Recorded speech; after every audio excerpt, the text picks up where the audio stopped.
Um, Mhm. Forgive us, family. We had a few technical difficulties on my end and on all of our ends, but we are here. We are here. Live with my sister, Seyram Adzanku from Ghana, West Africa. And I'm honored to have her in our midst. I'm going to say a few things. We're going to get right into this. We had actually planned on getting on here an hour, a long time ago, and it just, yeah, it was just one thing after another. So, anyway, we're here. We're here, family.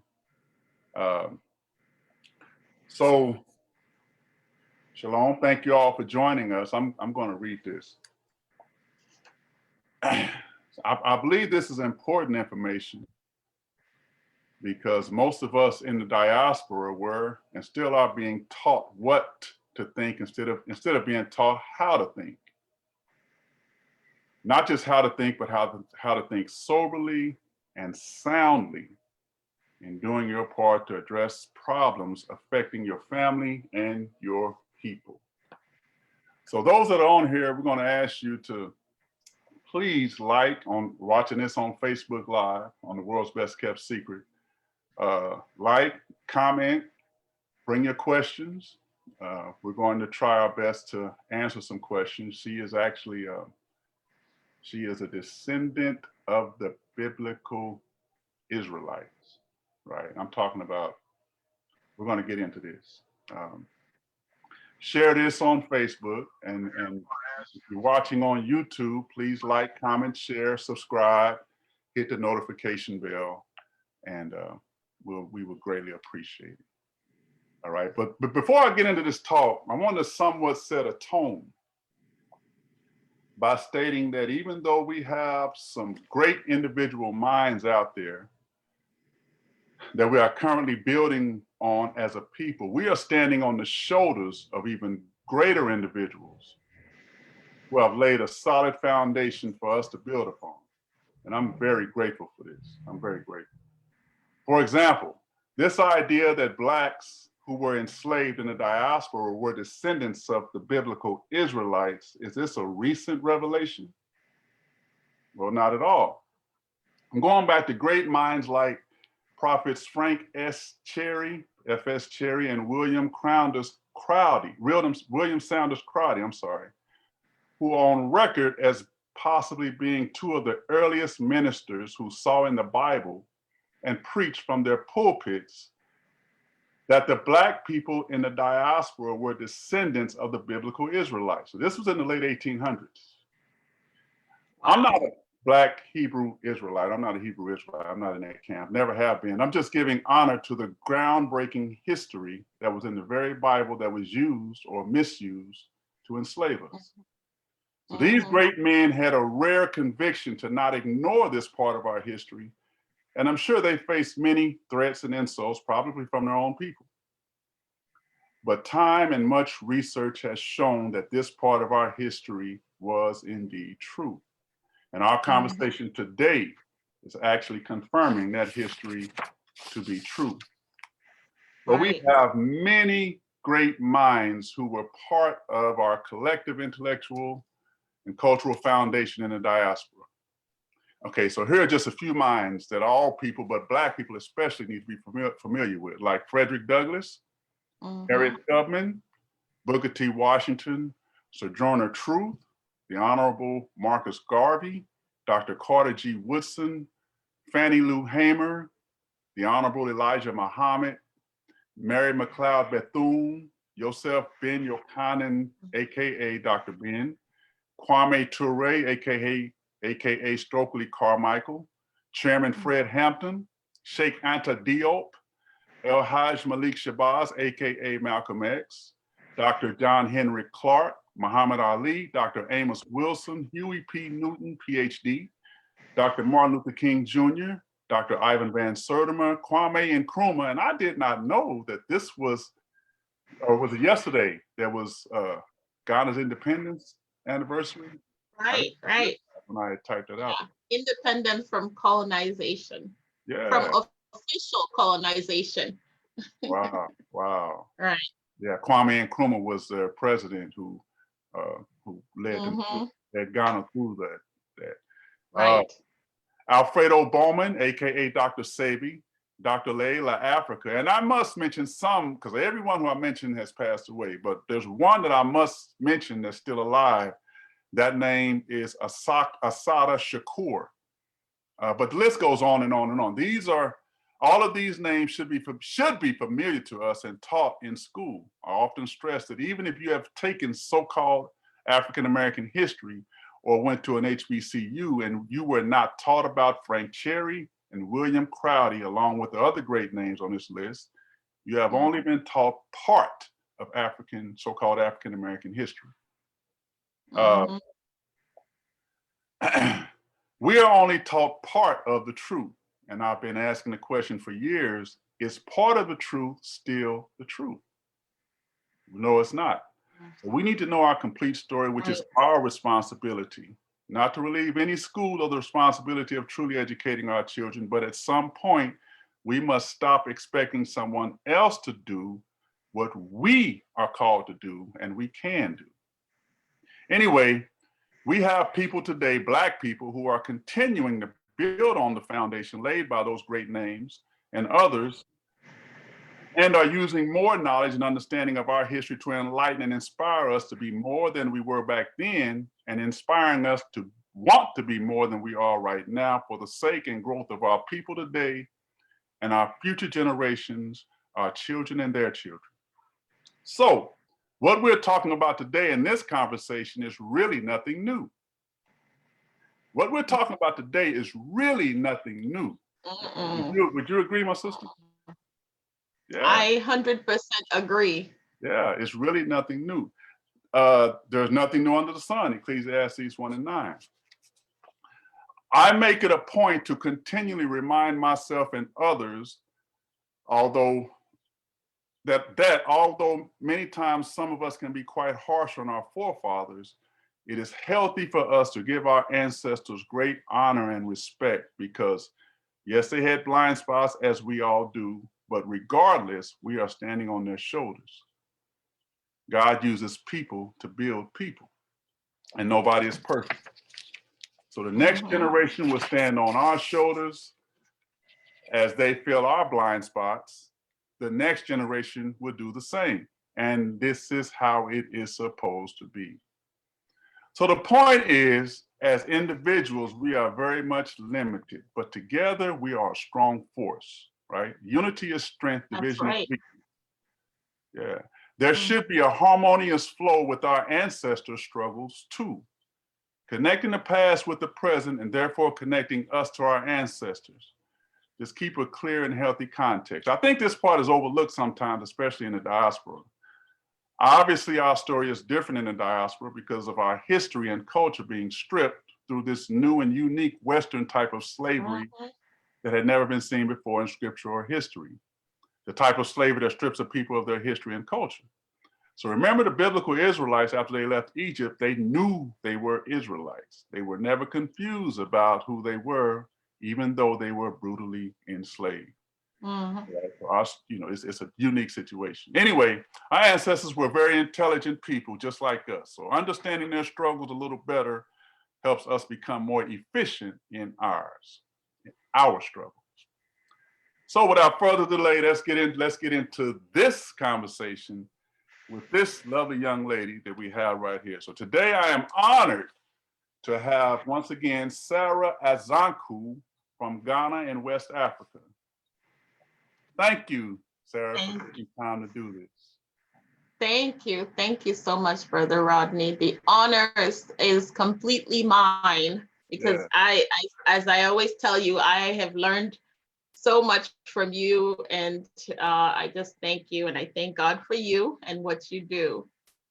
Appreciate you. Yeah, you've been a blessing. You've been a real blessing to them. And I'll tell you this, you've been just amazing. I mean, she has these she has a series of teachings on her YouTube page and her Facebook account called, what's the name of it? It's called Hebrew Ewe Ehrverh, the Black Man. Yeah. If you type Hebrew Ewe, EWE, which is the name that we're most known for in the West, which is not our true name, but if you type Hebrew Ewe, EWE, in YouTube or even in Google or Facebook, you should be able to find my page. And my name is Seyram Adzanku. Seyram Adzanku. That's SEYRAM Yes. ADZANKU. Okay. Yeah. That's correct. Yeah. Awesome. Awesome. And you currently live in the States, right? I do. I live in the state of Maryland right now. Okay. All right.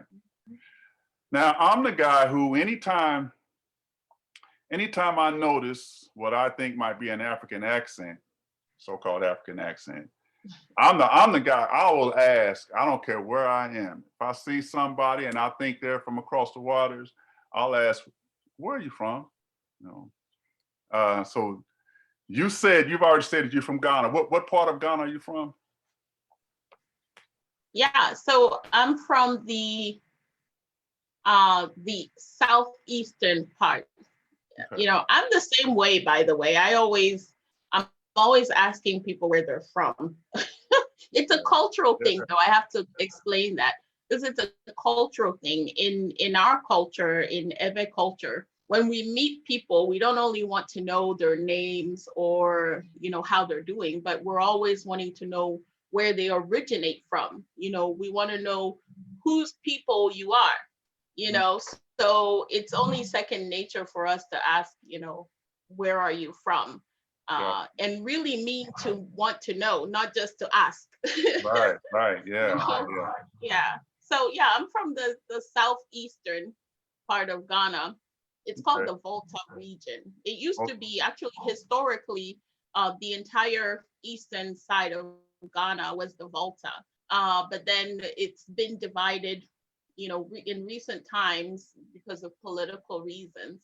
So now the Volta is strictly referred to as is strictly the southeastern part of Ghana. And that place is mostly populated by the Ewe people. And they are actually spread between Ghana, Togo, Benin, and Nigeria. That they occupy that land mass to southwestern Nigeria. It's a very small part of Nigeria, but within that also, you know, we have a lot of kinfolk all around us who may not refer to themselves as Ewe, but do come from the Ewe Caliphate, you know, and we'll get more into that later, I'm sure. Okay, all right.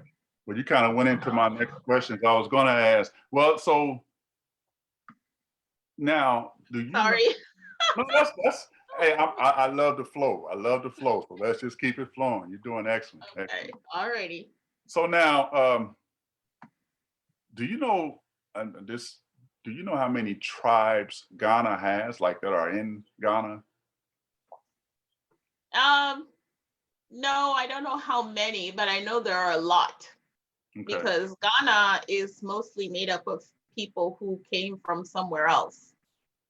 So we have a lot. Now we have the major or the most known ones are the Ehverh, the Gans, the Fantis, the Ashantis, the Hausas, the Gombas. There are a lot of different peoples. That make up Ghana. And now, just for clarification, what tribe are you again? What's your tribe again? My tribe is called Ewe. Ewe. Yeah. Now, okay, well, let me stick to the script. Okay, that's fine. I am glad to answer again. Because I believe in having several layers. That's okay. That's right. So now I've heard that so-called Africans don't really prefer the term tribe. They prefer the term ethnic group. Have you heard of that? No, no, I haven't. But I can see how, some Africans can take issue with that wording, tribe. One of the issues that we're facing in Africa right now is tribalism. Right. And that is when people from a certain tribe buy into the idea that they have more of a legitimate claim to the land than other tribes. And so, they take discriminatory actions against other people who may not be from their tribe. So, and that issue is also even further aggravated by politics because, the politicians, they skillfully manipulate that to their advantage, to mobilize their base, their voter base. Gotcha. So yeah, I definitely can see why people wouldn't want to be referred to as tribe, but rather ethnic groups. Okay. Perhaps the ethnic group is more inclusive. I don't know. Right.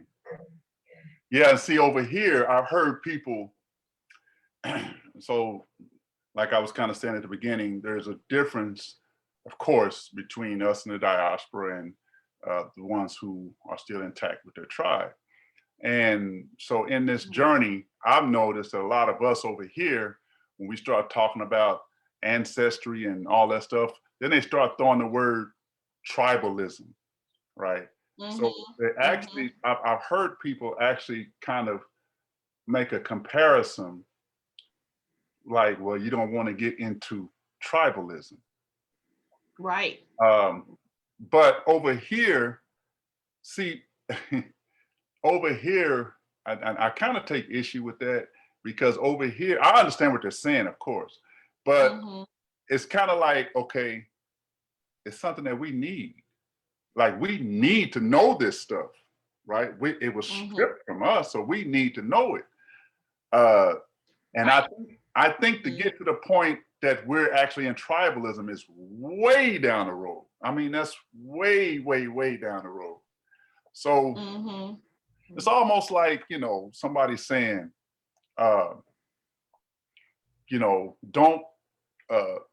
you don't want to get no job because, you don't want to become too rich that you might. Yeah, richer than your neighbor. Huh? You might be richer than your neighbor. Yeah, and you're just trying to get something to pay your bills, you know what I'm saying? Right. It's kind of like. Yeah, I completely understand what you're saying. Yeah. We have to preserve the terminology and rid it of all the negative, that it's become over time. Because in the terminology also is the information that we need in order for us to awaken and really to come back to who we really are. Right. I say the same thing about the statement black men. Somebody confronted me once before about me calling my platform the Black Man because they felt that it was not inclusive enough, and I said, well, those are the breadcrumbs that our people need in order to find their way to their real history. Right. There's a stigma that's put on it. Now let me just clarify. When I was saying I don't buy into that, I was speaking about for us over here. Like that's not really applicable for us, right? Right. Because I understand and it can get kind of complicated there. But for us, it's like we don't even. That's all. We shouldn't even be talking about that right now. We're trying to know who we came from. Know our identity. So that doesn't apply to us. Right. Well, you don't want to get in tribalism. Right. That's But you're right. There's a stigma. There's a stigma that's been put on that, but that's something. I try to stay in my lane when it comes to things that I know I don't really know about, right? Mm-hmm. So you have more of an idea of what's going on over there, and so I just respect it. But over here, like as far as our story, Mm-hmm. yeah, we don't really. But now I will say this: I hope that nobody is offended by my use of the term tribe, because over here, ethnic group is kind of complicated. It means something different, more like a race, at least to me. The term ethnic group mostly. Okay. So, Right. so I don't mean to offend nobody, but I will be using the term tribe. But that's just charge it to my head and not my heart, right? Hope nobody's offended. So now your tribe is called. Say the name again. So my tribe is called Ewe. Ehrverh. Right. Okay. Yeah. They're called Ewe. And like I said, they're found along the eastern and southern side coast of Ghana. They're also in Togo and southern Benin and southwestern Nigeria. So we're actually divided into 4 countries thanks to colonization.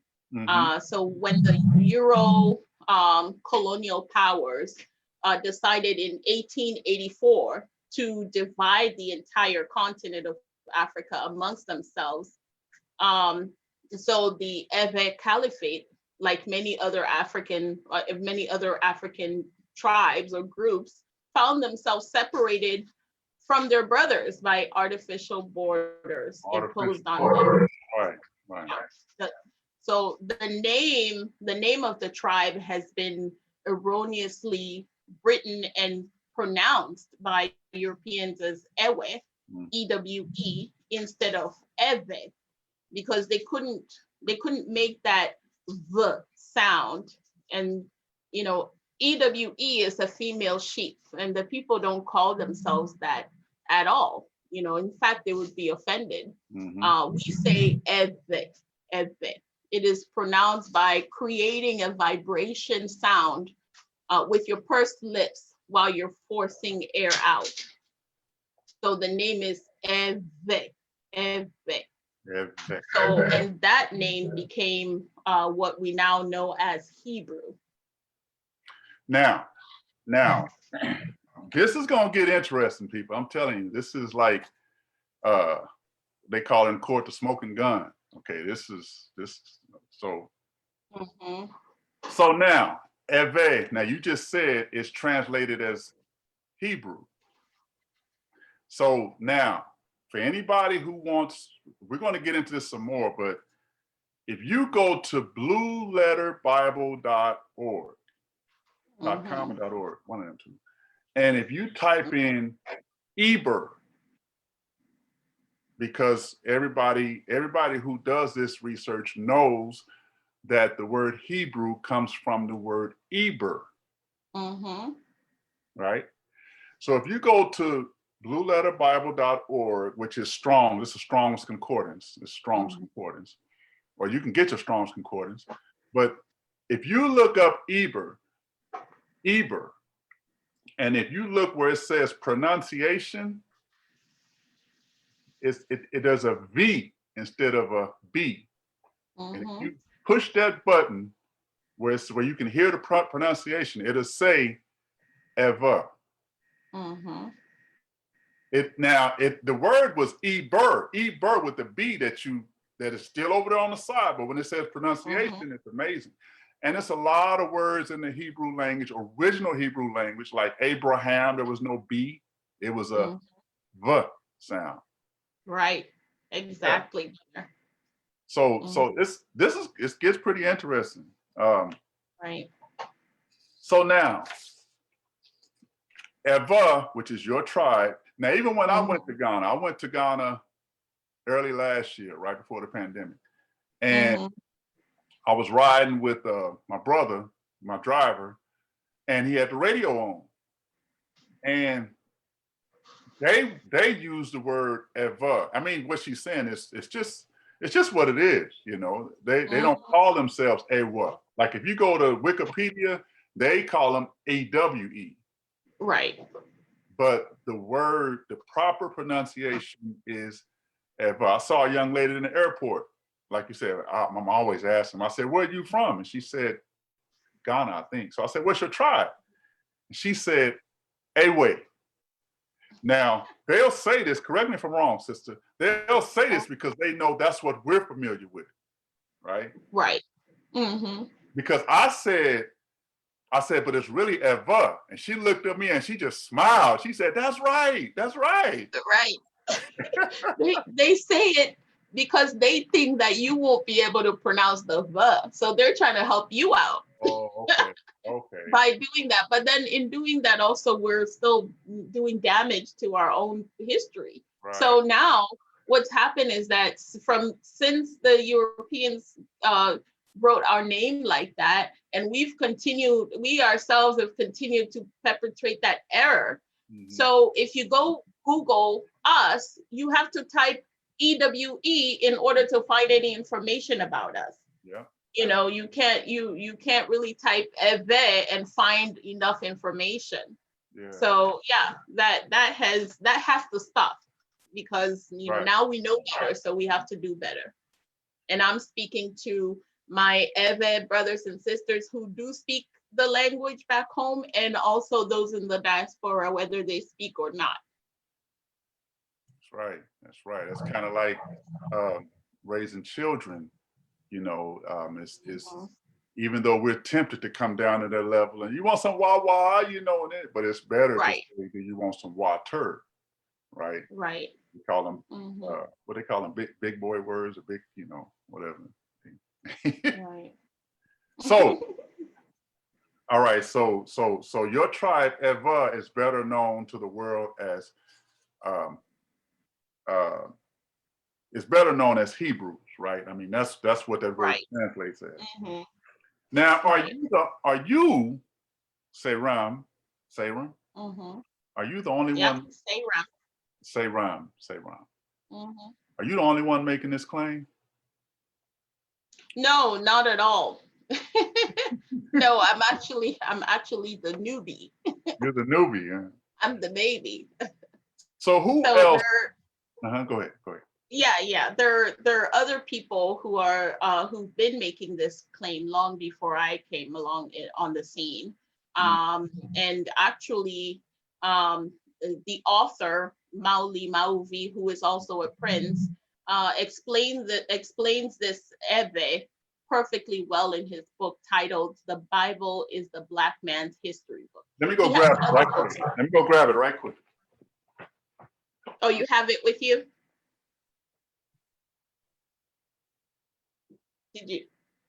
Brother, did you say you have the book with you? You were going to grab it? Okay.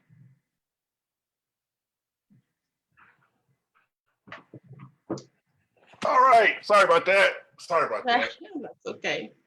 I meant to have this out here. My fault, family, but this is the book that she's talking about. Well, that's one of them, but there's another.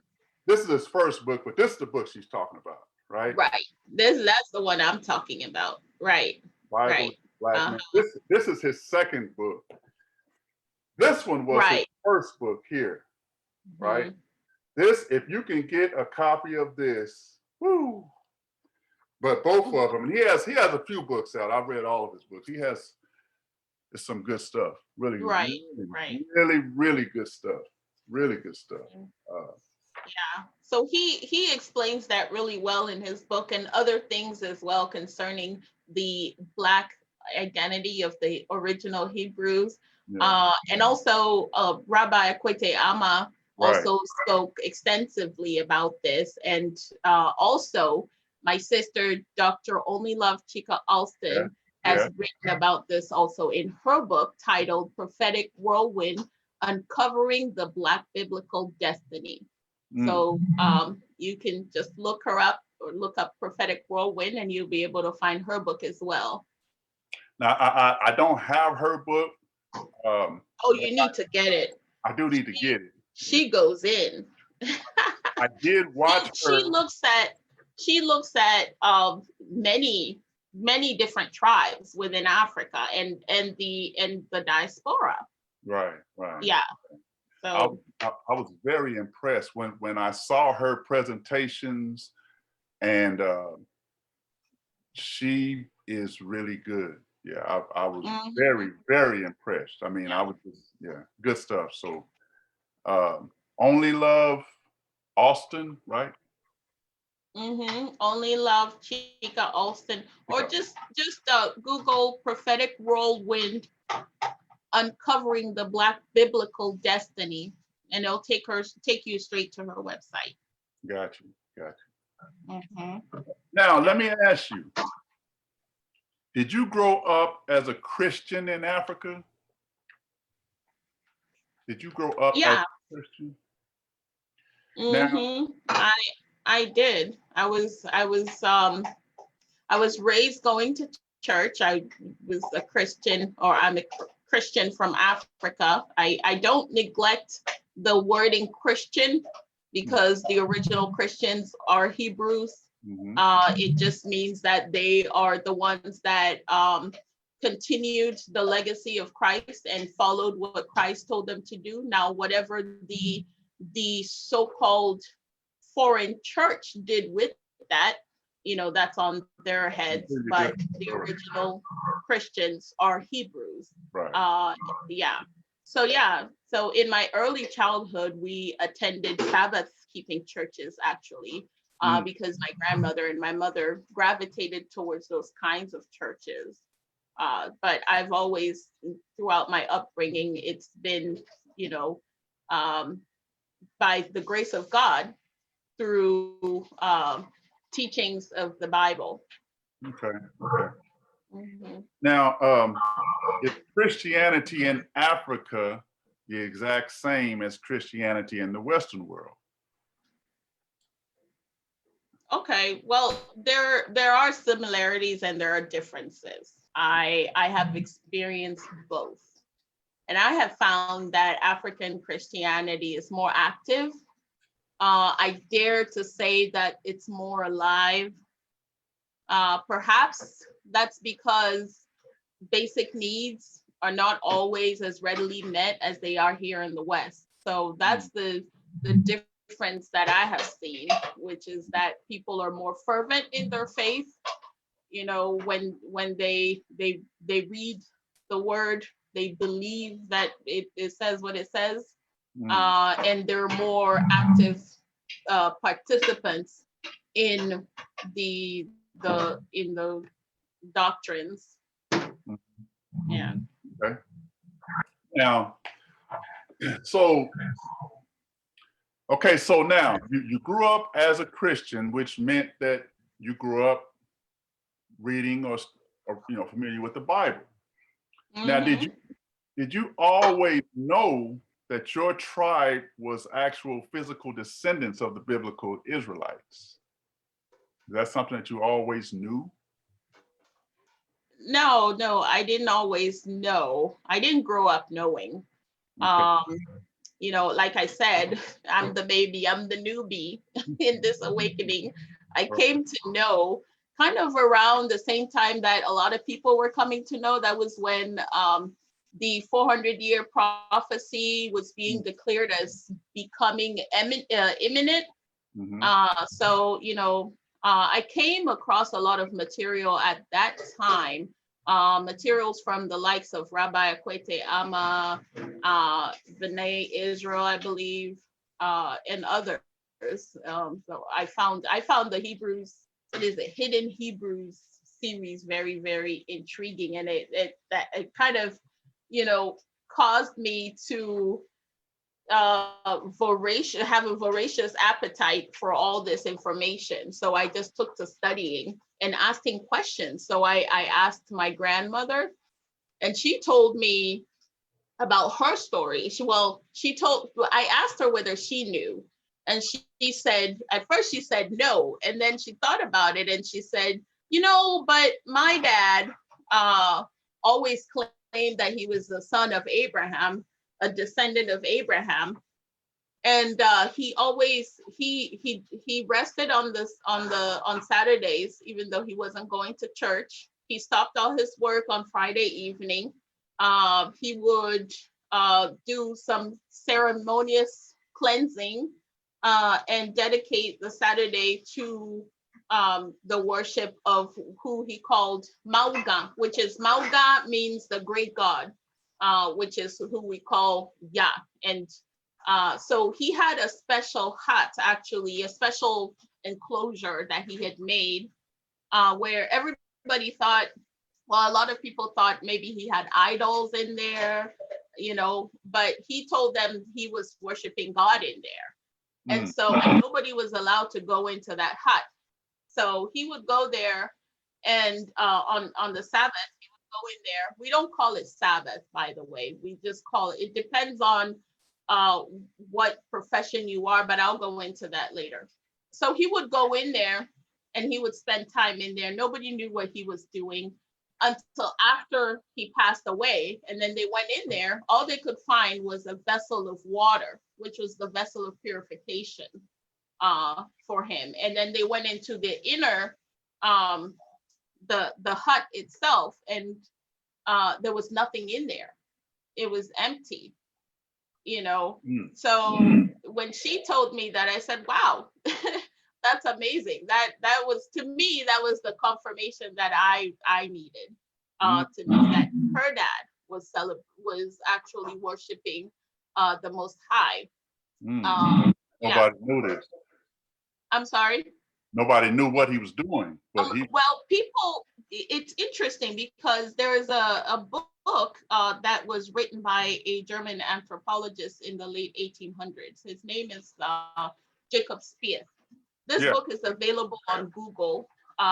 You know, if you want to read it, a digital copy of it, it's available for free. And it's called the Ehverh People. Well, he wrote EWE, but I'll pronounce it the right way. It's called the Ehverh People of German Togoland. Now, he has to insert German in there because at the time, you know, Germany had colonized Ghana. Right? There was a time that Germany had colonized Ghana. They eventually lost all their colonies after they had lost the war.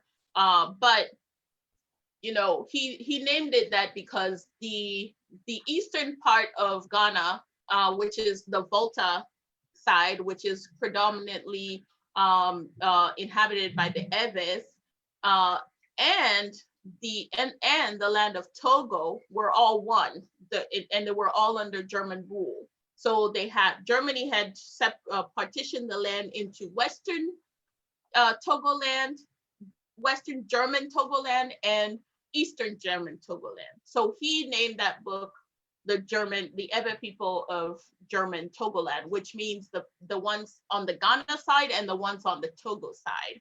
Yeah. So in that book, he went around surveying individuals about the history, the customs, the culture, customs like marriage, death and burial, childbirth, circumcision, and all those things, and spiritual practices. And he did write about I won't sugarcoat it, the extensive idol worship, you know, that our people practice. Right. You know, but he also wrote how there were some people who did dedicate themselves to worshiping the Most High God, who they refer to as Mau or Mauga. Mauga means the great God.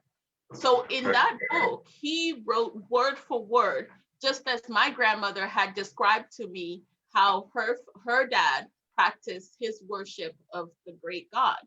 And that German recorded all that in the book. And my grandmother hadn't read the book. I read the book. And so when she's telling me this, I'm like, wow, this is chapter this and that. This book is almost 1,000 pages. It's 900 and something, and it's got pictures and things like that as well. So you read the whole book? Well, I haven't read all of it, but a lot of reading. I read a lot of it. I read a lot of it because I wanted to know. I was, you know, we're not taught a lot of this in school. So, you know, we really have to take it upon ourselves to learn, to self-educate. Because nobody is going to teach us. They're not going to teach it to our kids. So we have to. Facts. Yeah. So, so you didn't always know that your tribe were actual physical descendants.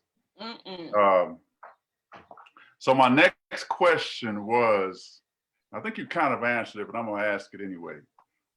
Because I know many people wouldn't really understand it. My next question was, can you please explain how you could be believers of the Bible but not know that you were descendants of the people of the Bible? I think you kind of explained that. Yeah. Well, yeah. I think I can confidently say that most sub-Saharan Africans did not or do not know that they're the original Hebrews of the Bible, even though they read the Bible all the time. They're, the most religious people. I'm pretty sure you can, a simple Google search can teach us all how religious Africans are. But they don't necessarily wake up to their identity through practicing their religion, simply because it's been through so many hands. The original texts have been translated and transliterated, and so a lot of original meanings and a lot of original pronunciations are lost, because even at some point the language wasn't even being spoken anymore, according to the Hebrew scholars. Right. Even though we the Ehverh and several other groups either speak it fully or speak some extent of it, but they said the language wasn't even spoken. So those who were not speaking it were the ones translating and rewriting. So that causes a lot of scribal errors. Right. But God's so good. We're still able to find a lot of the information through names of people, places, and things. Because even though you translate something, if you're telling John's history, you're probably gonna still try to write John in your alphabet. Right. And that makes it a transliteration. But even with that, we're still able to find it. And I think it's all God's doing, because all of this kind of lines up with the 400 years and all that, that we're all expecting, that has actually triggered something, this awakening. Right. And that's something that I've been trying to make plain, that because I've had people ask me who had questions about the Bible. They were like, why do they have all of these European names like Mary and David and all of that? And I had to explain to them that those are not the original names. The original names, like Mary was Miriam, David was David, Simon was Simeon. They were Hebrew names, but they were Hebrew names. Yeah, they were Hebrew names, but they weren't. So they weren't originally these European names. That was it. So now, what? Oh, brother. Yes, ma'am. I wanted to ask you real quick. Do you want us to go into the explanation of the Hebrew, how we got? Because I mentioned it, but I don't think we were able to actually explain it. What do you mean? Yeah. Go ahead. The Eber, you mentioned it as well. How Eber became Hebrew, how Ehverh became Hebrew. Yeah, go ahead. I hadn't even. Yeah, do that. That's in. But yeah, go ahead. Yeah. Okay. Or is that in a follow-up question? Should I just be patient? I can be patient. Sorry. No, I didn't have that on my list. I should have had it. Okay. But okay. That's a good question. So how in the world did we get Hebrew from Ehverh? How did that happen? Okay, great. Thank you. Thank you. So we know that Abraham is the first person called the Hebrew, and Genesis 14:13 tells us that Abraham's fifth great grandfather was called Eber or Ehverh, and that's what brother was mentioning earlier. And it's spelled Ein Bet Resh, which is A or E, B or V, R, because certain letters represent multiple things.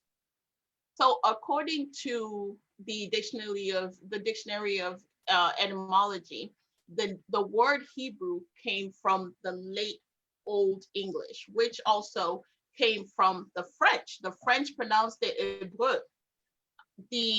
And the French actually learned it from the Latin. The Latin pronounced it Hebraios, which also came from the Greek Hebraios, which came from the Aramaic, which is Evrei, something like that. I'm sure I'm butchering the Aramaic. And then also they say that it came from the Hebrew, the original Hebrew language, and they pronounced it Evrei. Now, we have a scripture in Second Chronicles chapter 7, verse 14, and it says, "If my people who are called by my name will humble themselves and pray and seek my face and turn from their wicked ways, then I will hear from heaven and I will forgive their sin and I will heal their land."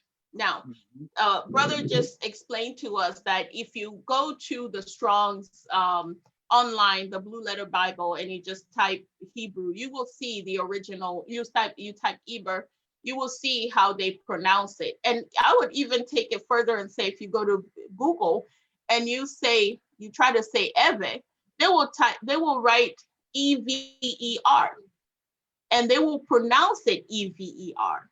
Just if you use the Google voice. I've tried it several times. Now, I just left us with that scripture. If my people who are called by my name, who are the people who are called by God's name? Well, let's take a look at it. The Yud He Vav He, which is the tetragrammaton, Ehverh. We have many variations. I'm sorry. We have many variations of its pronunciation. If we remove the Y from that name, the Yud He Vav He, we are left with Ehverh. If you take the V or W that is used in the Yud He Vav He, and you replace it with the original character, which is the V sound, you would get Ehverh if you remove the Y. Now, so the people who are called. Let me interject. So you said the tetra, I can't remember that long word, but you said you said four Hebrew letters. Which were what again? Yud? It is Yud He Vav He. That is YH V or W H. That's what I wanted to get to. I wanted to get to Y H V or W H. And many people have seen that. That's what she is alluding to right now. She's talking about that part. Okay, go ahead. So if we just take that and remove the Y, you are left with Ehverh, the pronunciation Ehverh. The H represents an E. The V or W is clearly a B, and the second H represents an E. So you're left with Ehverh. And so the people who are literally called by his name are the Ehverh people, right? That tells us that all who stem from Abraham's seed of promise. I always emphasize this because the Bible, when the Bible talks about Hebrew in the references, if you look for Hebrew, it is always in regards to the seed of promise, which is with Isaac, which is with Jacob and his offsprings. It's not about the concubine's kids. They're not referred to as Hebrew. Right. So this is not, so this is not only the people on the so-called slave coast, which is the Ewe land, but this is the general name of all those who stem from Abraham's seed of promise, which we call Yasara, who are presently mostly concentrated within Africa. And the brothers and sisters who were taken, who are here in America and England and other lands scattered into the Isles, right? So the ones who remained on the continent, they also went through colonization. While their brothers were going through slavery there, they went through slavery down there in Africa, and colonization, which means that you own your land, but you don't own your land, because somebody can arrive on your land today and ride his horse a few miles down the street and put a flag and say they are claiming this land for themselves, and there's nothing you can do about it. And that also means that you may be in your village and hired bands of mercenaries will come and raid your entire village and take most of your people and put them on ships and call them slaves. People who are not slaves, people who are normal people, regular people, and just put them and change their lives like that. Right. So you have that that has happened to those people who are called by his name. So they're scattered, and then there's a remnant in the land also going through it. And they're going through it at a different level right now. Right now, it is the seizure and control of resources on the continent, because we know that Africa has the most resources of any mineral in the world. I think I can say that boldly, and everybody's eyes are on it. So, right, so this is why I say, so I want to go back into why I said we have many variations of pronouncing that Yud He Vav He, and this is why. It is an expansive name. That's what I have found, and everybody that I have talked to and presented it to has 100% agreed that his name, that Yud He Vav He, is an expansive name. There's actually not just one way of cutting it, right? So, and that's what the tetragrammaton is. I mentioned earlier that one way of pronouncing it is Ehverh, and we took out the y, right, and we were left with Ehverh in his name. And in Ehverh, y is a pronoun, right? In the Ehverh language, y or ye, it's really ye, is a pronoun, and it means himself or herself. So what it's really saying is that ye Ehverh, so ye himself is of or for the Ewe people. 2 words. Ehverh. Ye is God. Is the pronoun. Okay. Yup. Ye Ehverh means himself. Gotcha. Himself is for the Ewe people. Ewe people. Yes. Yeah. Now, another level. Ya means wind. It means air or breath of life in the language. So ya, Y-A or Y-A-H. That's what it means, those 3 things. We have Ehverh, Ehverh, which means the wind or air or the breath of life of the Ewe people. That's another way of pronouncing his name, and it has its meaning directly in the Ewe language. Now, the French pronounce his name Yahweh. Now, that in Ewe means the air, actually it means the wind which rescues, or himself rescues, Yahweh. If I say Mavenu, that means I'm going to rescue you. So Yahweh means himself rescues, or the wind that rescues. The English pronounce his name Yahweh. Yahweh in Ewe means himself, or again, the wind will do it. Himself will do it. So you see all of these renditions of the name that Yah gave Moses, or Mosin. I pronounce his name Mosin because in our language it means courage. It means strong face, which means courage. It means the face law, Mosin, because he faced the law. If you pronounce it Mosin, it means the road is arduous, and we know that the Israelites spent 40 years in the wilderness. If you pronounce it, what else? Mosin, it means the law for the road.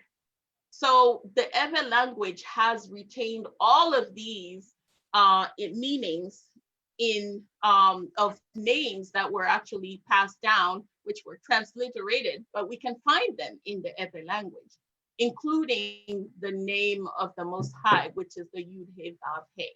And it always lines up with the scriptures. And so that's what I didn't want us to miss. Right. Right. Yeah. So when the scripture says, if my people ever, which are called by my name, Ehverh, that part. If my people ever, because my people are Hebrew, this is what you're saying, are called by my name, Yud-Heh-Vav, that's Ehverh. So God's people's name is in his name. His name, that's right. And whichever way you pronounce his name, whether you pronounce his name Ehverh, you pronounce his name Yahweh, or you pronounce his name Yahweh, it all lines up with scripture, and it all lines up with the character of God as it is in the Bible. And that he is the rescuer. Are in these two books too, right? She's not the only one. Well, he doesn't. He goes into the Ehverh. He doesn't go into the other meanings, right? No, yeah, the other right, variations. Right. He didn't go in. Right. Yeah, you're right. Right. But he did. You know, I'm just saying she's not the only one saying this. I'm just making this. No. It's a lot of stuff that we don't know over here. She's speaking from her. Well, we're going to get into some more questions and kind of unpack it a little more. So now let me ask this. So could your ancestors, is it possible that they are converts to what is called Judaism? No.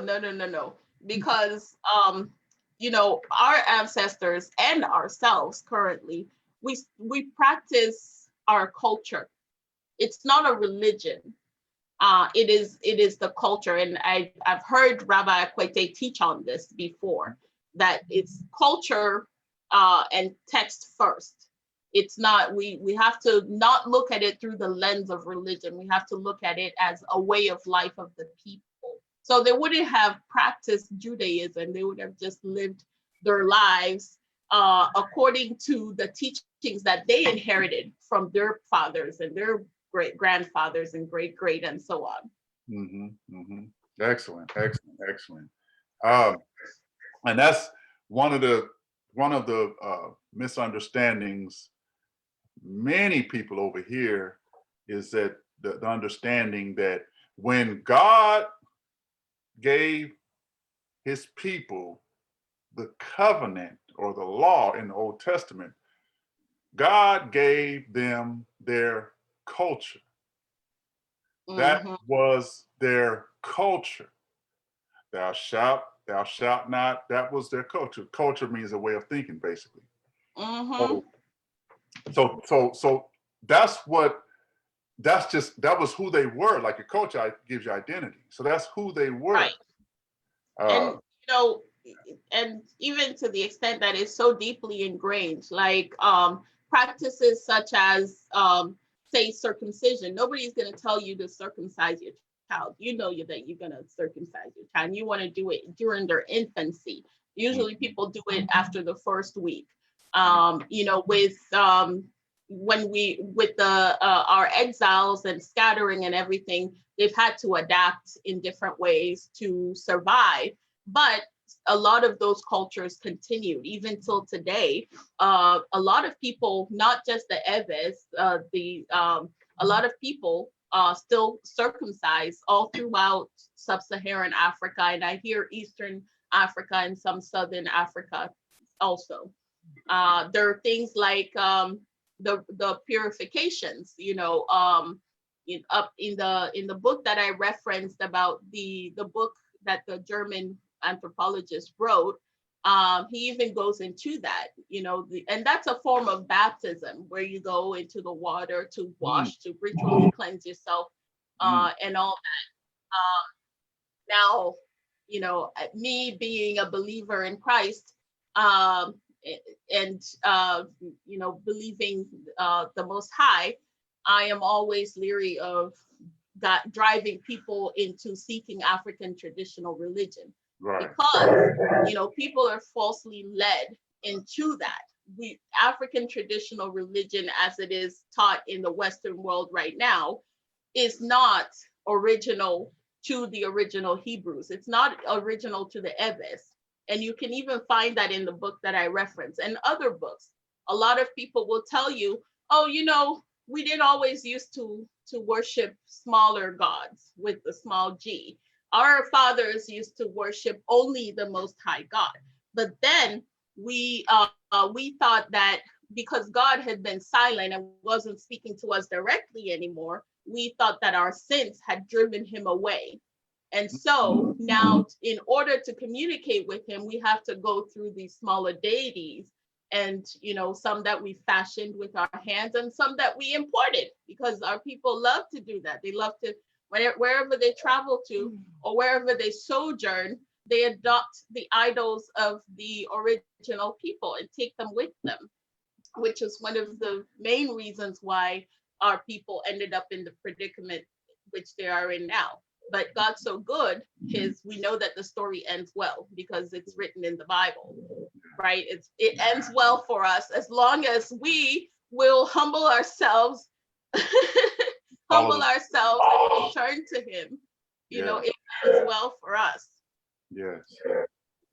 So excellent, good stuff. So now, I told you I was in Accra, Ghana, at the very beginning of 2020, before the pandemic. And my driver was from the Ga tribe, right? GA. Yes. And so he explained to me, he gave me a brief explanation of their history, that they were descendants of the biblical Hebrews. And he kind of gave me a brief explanation of their migration. Now, does your tribe have any oral or written history of your migration from Israel? Absolutely. Now our history is documented. It's written now. But before, it used to just be oral history. And I'll say this for all communities that vastly depended on oral history. We know that the story is at the mercy of the teller. So because of this, we have a lot of different renditions of the same story, which is that we came from somewhere. At least, you know, at some point they were mentioning Abyssinia. But then generally, they'll say in the oral tradition, they'll say we came from the northeast. And we sojourned in Abyssinia, which is modern day Ethiopia now. And then we went through, some tell the story as we went through Nigeria, through Benin, and through Togo to end up in Ghana. But along the way, of course, there were people who stayed, because not everybody left wherever we land.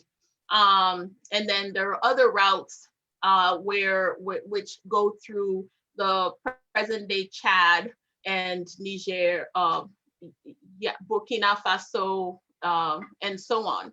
But there are various migrations because if we look at the history of the Hebrews, the Eves, you'll find that they've had several layers of exiles. With every destruction, people are fleeing.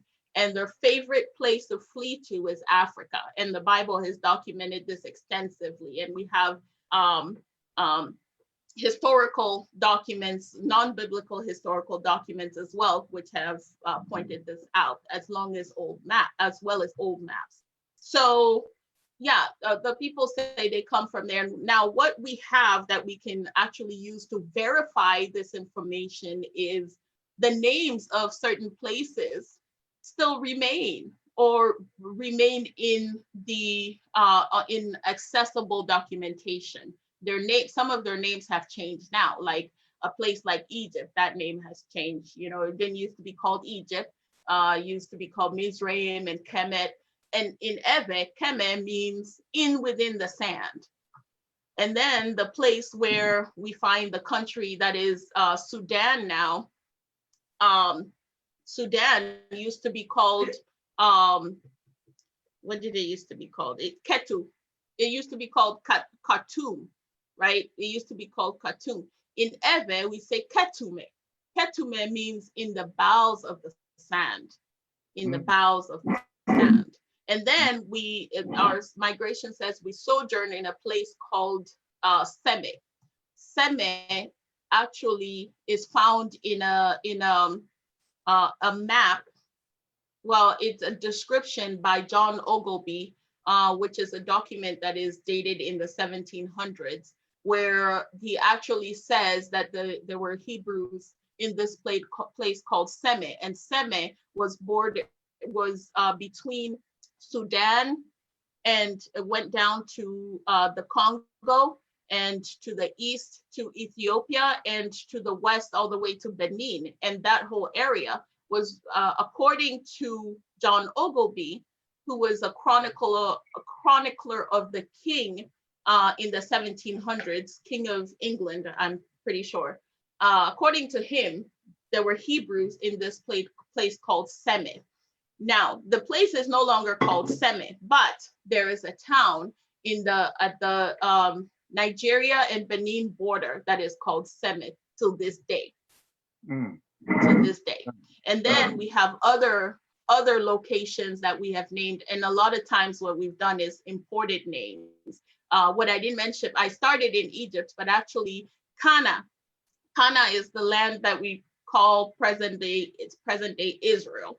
That name, Kana, has its meaning in Ewe, and it means that the soil yields. Kana or Kanana, that means the soil is fruitful, it yields. So when we come down into the Nigeria area, we mentioned Ewe Ehrverh in our migration route, and Ife is a Yoruba word, means love. And Ewe Ehrverh means land of love. And the Yorubas are actually related to the Ewe, so are the Gas.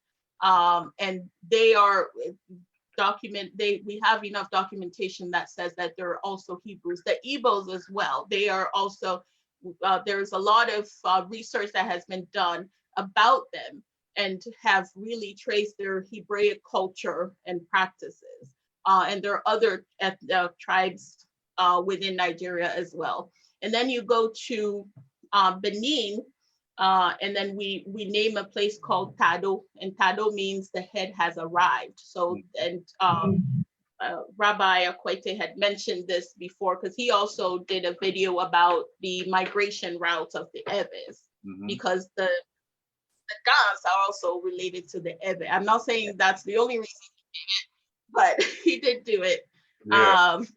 And he does he's done a lot of teachings about the Eves. And then, interestingly enough, within Benin, there's a town that is still also named Kana. There is a town named Kana within Benin, and this was documented by the French in, I think it's 1892, when they waged their last war against the Amazon warriors, because you know Benin, their last king had female warriors, and they were called the Amazons. Amazon. And so the French took those ladies on.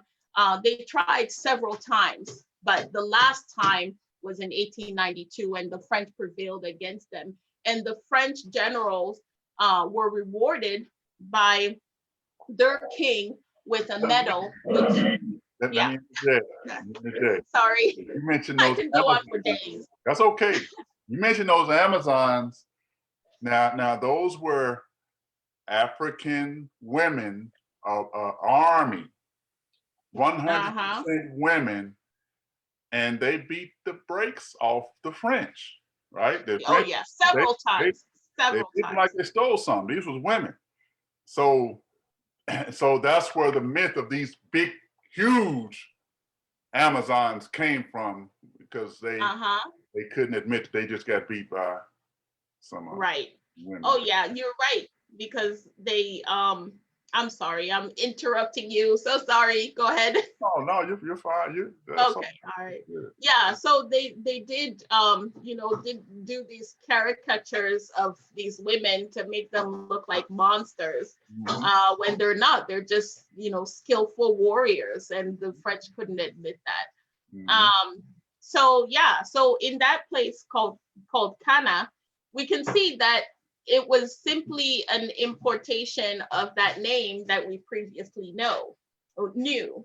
And that place is in the southern part of Benin, which is a place that the Ehverh dwelled. And then there was another place within the Volta area that, of course, I think that map has gone around the world and come back, where it's labeled the Kingdom of Judah. Yeah. Right. But there are things like that. Even within Benin, there was still Ketu, which is the shortened version of Ketume, which we find in southern Sudan. There are names like that are all over the map now. People hurried up and changed names on maps, but not so good. This was a problem. This was a problem because they had to change some names, because it wouldn't be a good look if the world found out that you were enslaving people who were in the Bible that was holy to us. So that was kind of the context. Now let me say this. While I was in Ghana, my driver, who was of the God tribe, he actually introduced me to his fiance, now his wife, who was also Ewe, like yourself. And I remember when I met her, he was so cool.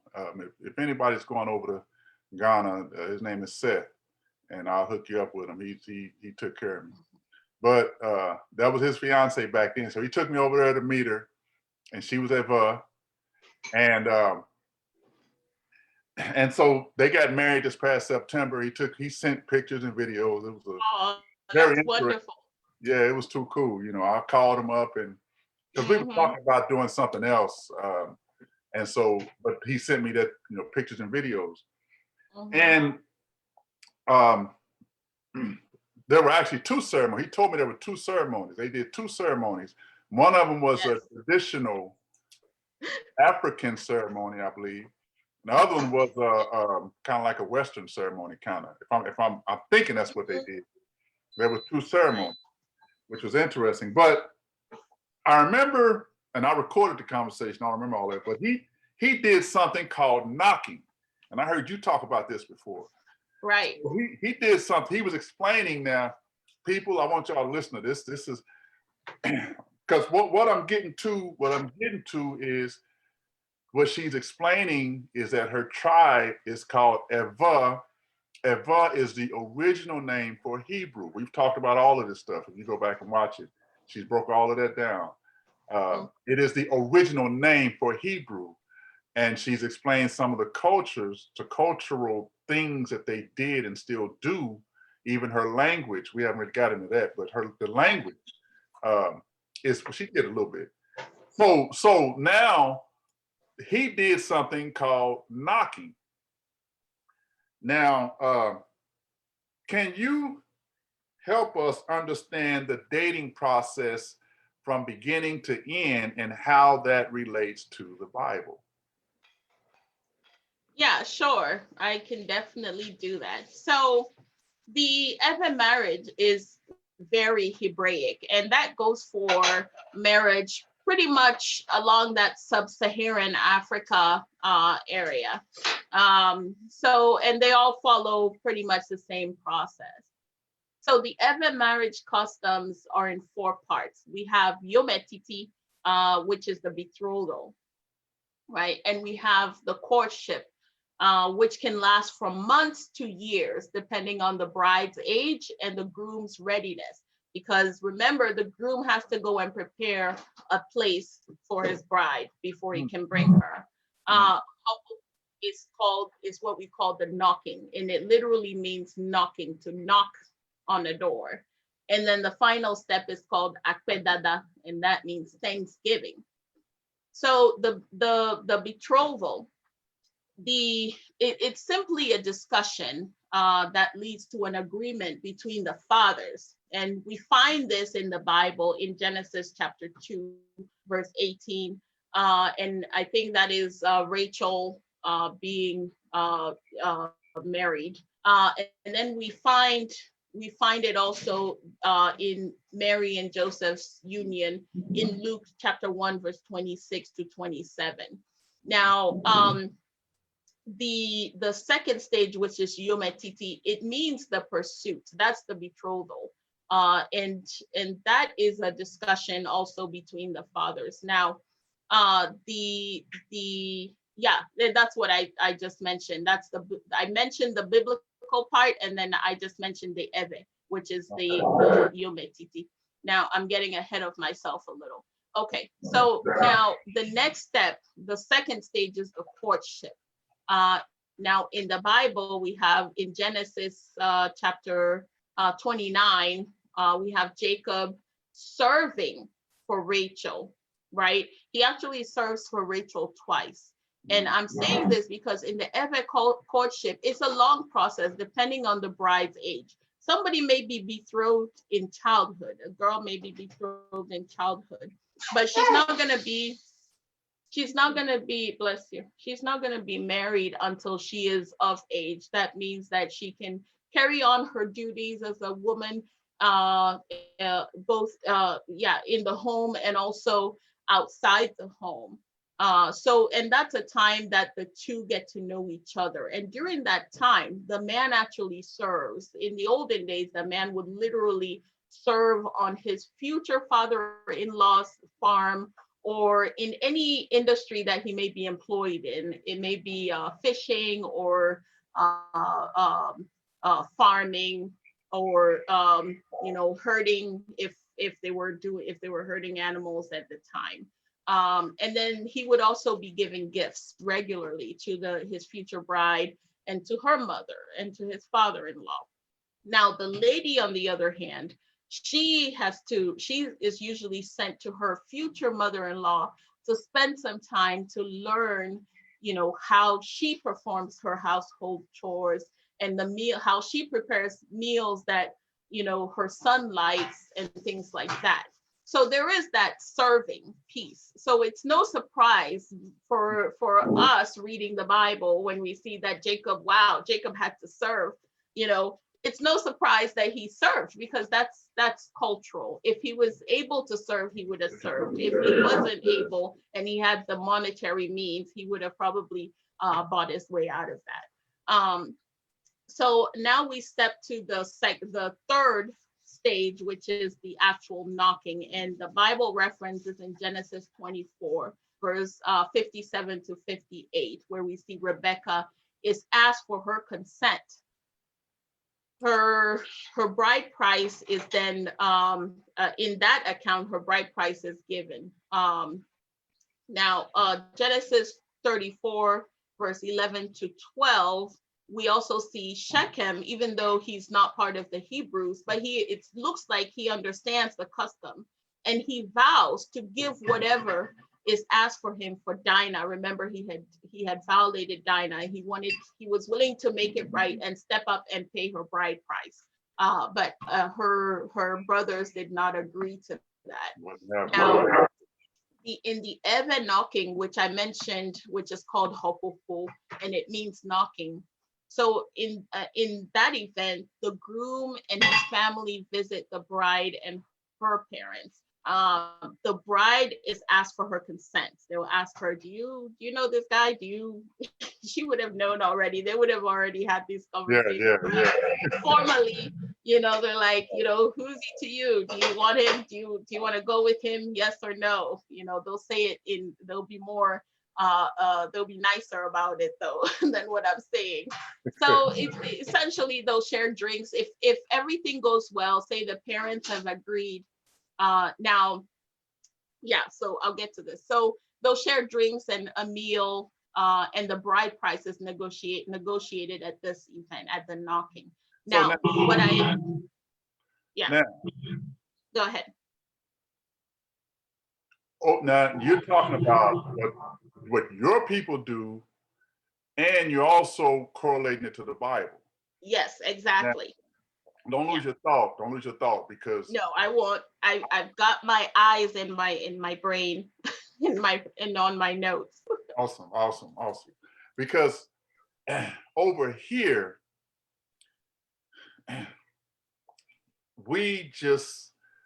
I'll meet somebody and we always say, I don't marry your family, right? That's just a common term over here. I'm marrying you. I'm not marrying your family. Like, I don't care what they think, right? I don't care what they think. Right, or let's elope. Let's elope, it's us against the world, right, baby. So, I mean, this is what we do, because we see marriage as just me and you, right? Right. One man and one woman, and that's all we got to worry about. As long as we happy together, as long as I got you, I don't need nobody else. Right. But what you're saying and what the Bible confirms also, is that it was never just about those two people. No, never. It's always about the family, right?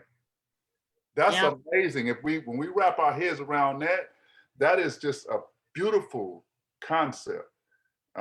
Anyway, we can talk about that forever. But so I just wanted to bring that out. Thank you. I'm glad that you did, because that leads into the investigation. I forgot to mention that even before they get to the stage of knocking, because you're at the stage of knocking because the parents, the girl's parents and your parents and you yourselves have agreed, right? But even before they get to this stage, there's an investigation that happens during this courtship. So actually it starts even from the time that the betrothal is brought up. Once your father, you as a gentleman, your father goes and pursues the girl for you by going to her father. After that, before an agreement is given, the green light is given to go ahead and enter into the courtship, there's an investigation. The girl's family is going to be inquiring about your family. So if you're not from the same town, they might send somebody to your town and inquire, how are the people from this family,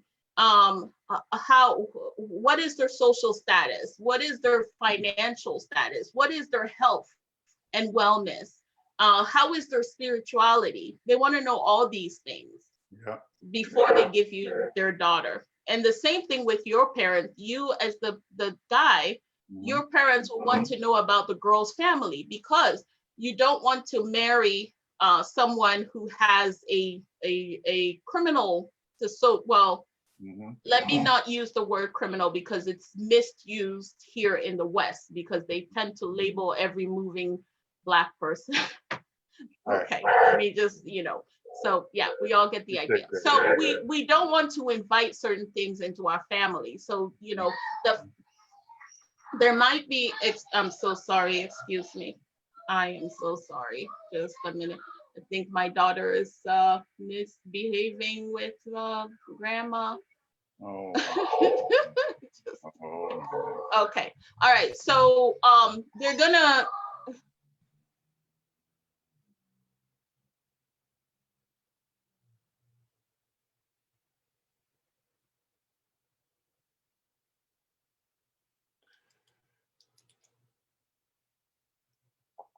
Turn. Hold on just a minute. Let me just Okay. clean this up. I'll be right back. Thank you. Okay. All right. Yeah. So this is so interesting to me. Um, I have been looking into this whole African Hebrew conversation, especially concerning marriage. And when I went over there and I saw it for myself, well, he sent me the videos.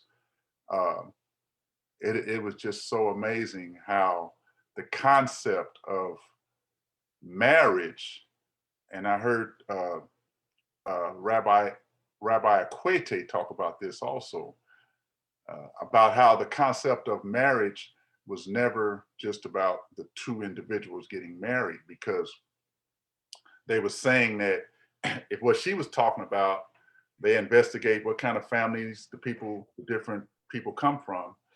And Rabbi Ekwete was making the point that if there is a divorce if there's a divorce, it divorces weaken a nation, because the nations are built on strong families. So when he made that point, it made so much sense. It made so much sense. So he was making a point, like he said in this one clip, and I'll let her take back over, but he made a point. He said he was at an event here in the States. He was at an event, and he's of the God tribe, but they're under the umbrella of Eves also. They're just different people. They were originally part of the Ewe Caliphate, and then Right. they separated. But they're in that family. So he was talking about an event that he went to, and he said that somebody had made an announcement that this couple had been married for 16 years.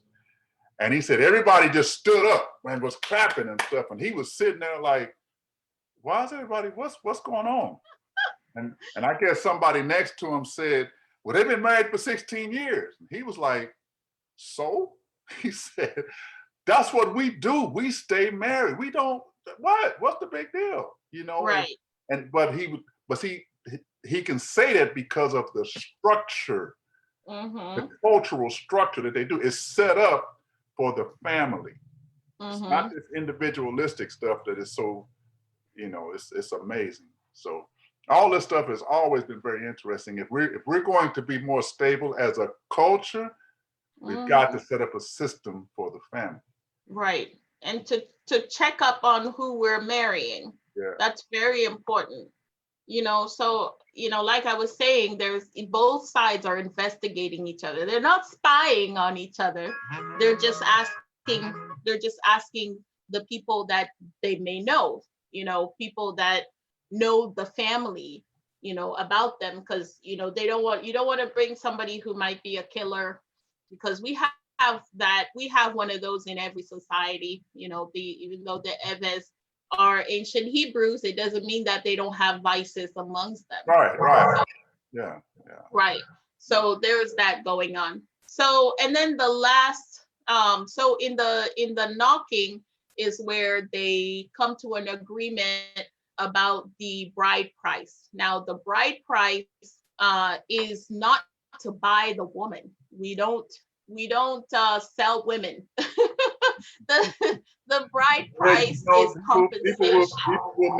People will misquote you saying she said it's a bride price. What does that mean? There's a price. Yeah, no, we're not selling our women to anybody. They're very near and dear to us. That's why even when we read those colonial documents about us selling our children, that's never true.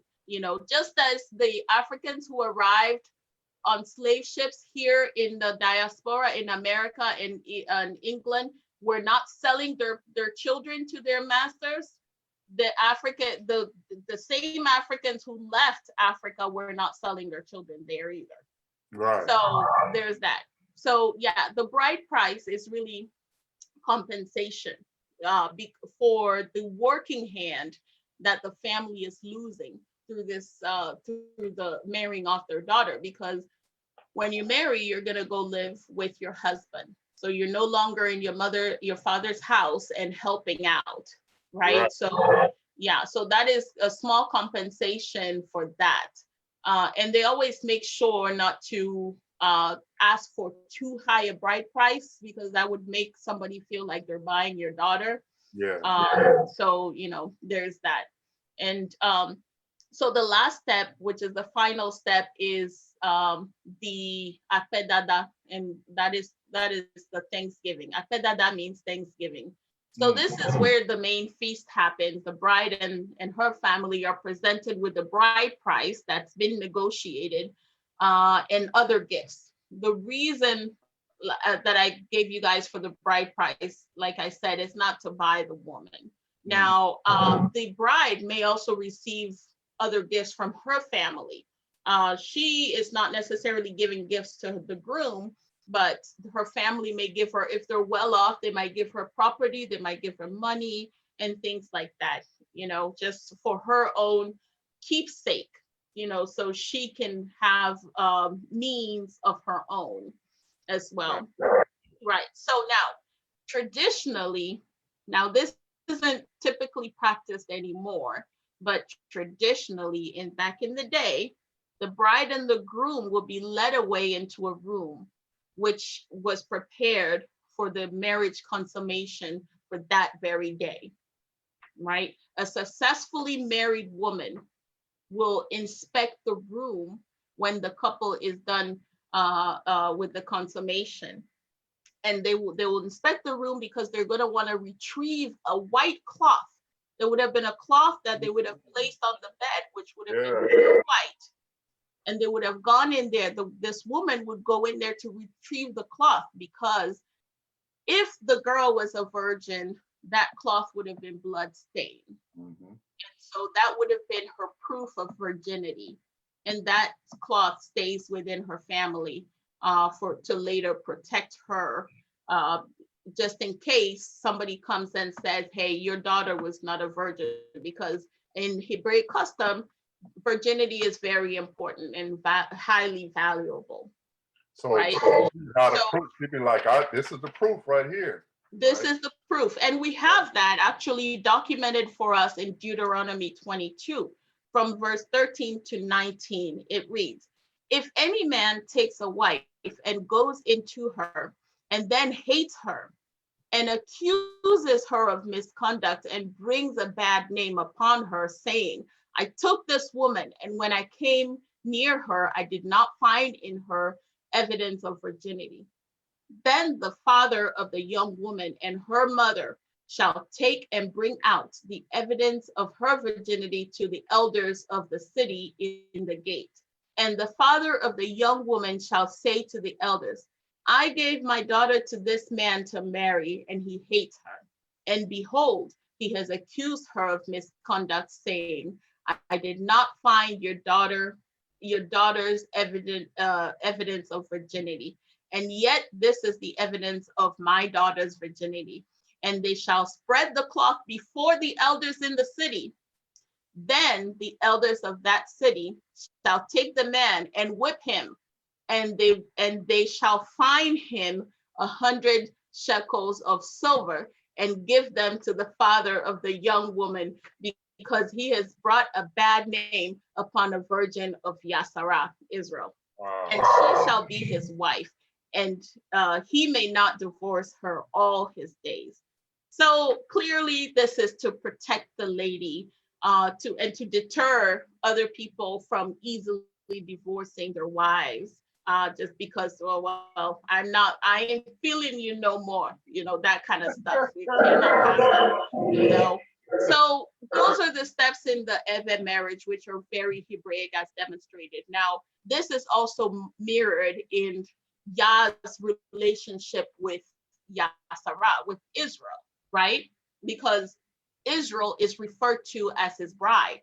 Yasara, the Hebrews are referred to as the bride of Yah, and the bride of Christ. And we even have this still in the Ewe culture. Those who worship the Most High God, they refer to themselves as the wife of God. And this is documented by the German anthropologist that I mentioned. And this is found in our culture. You can ask anybody within Ewe land, do the people who worship God, do they refer to themselves as the wife of God? And they'll tell you yes. They'll say, Mienya Mausi, that means God's wife. Mausi. Mausi. Now, see, the young lady that I met over there, who was Ehverh, my brother's fiance, his wife now. Uh-huh. I asked her what tribe she was, and she said she was Ehverh. Mm-hmm. So I immediately, I'm like, wow, she's an Ehverh. I asked her what was their name for God. Mm-hmm. She said Mau, right? Yeah, Mau. But see, that tripped me up because I had never heard that before. I was expecting her to say Ehverh. Right. I didn't ask no more questions about that because I was I didn't know what to say at that point, Right. But Ehverh is that's the God, like I know in the Bible, and Rabbi Equite talks about. Well, I think him and Mawudi talked about this. It was the God of lightning, thunder, something like that. Thunder. Yes, lightning. Yeah, thunder and lightning. Yeah. And I'm just saying, because if anybody asks somebody who's Ehverh, what's their name for God, and they say Mau. Right, they'll say Mau. Mau. And yeah.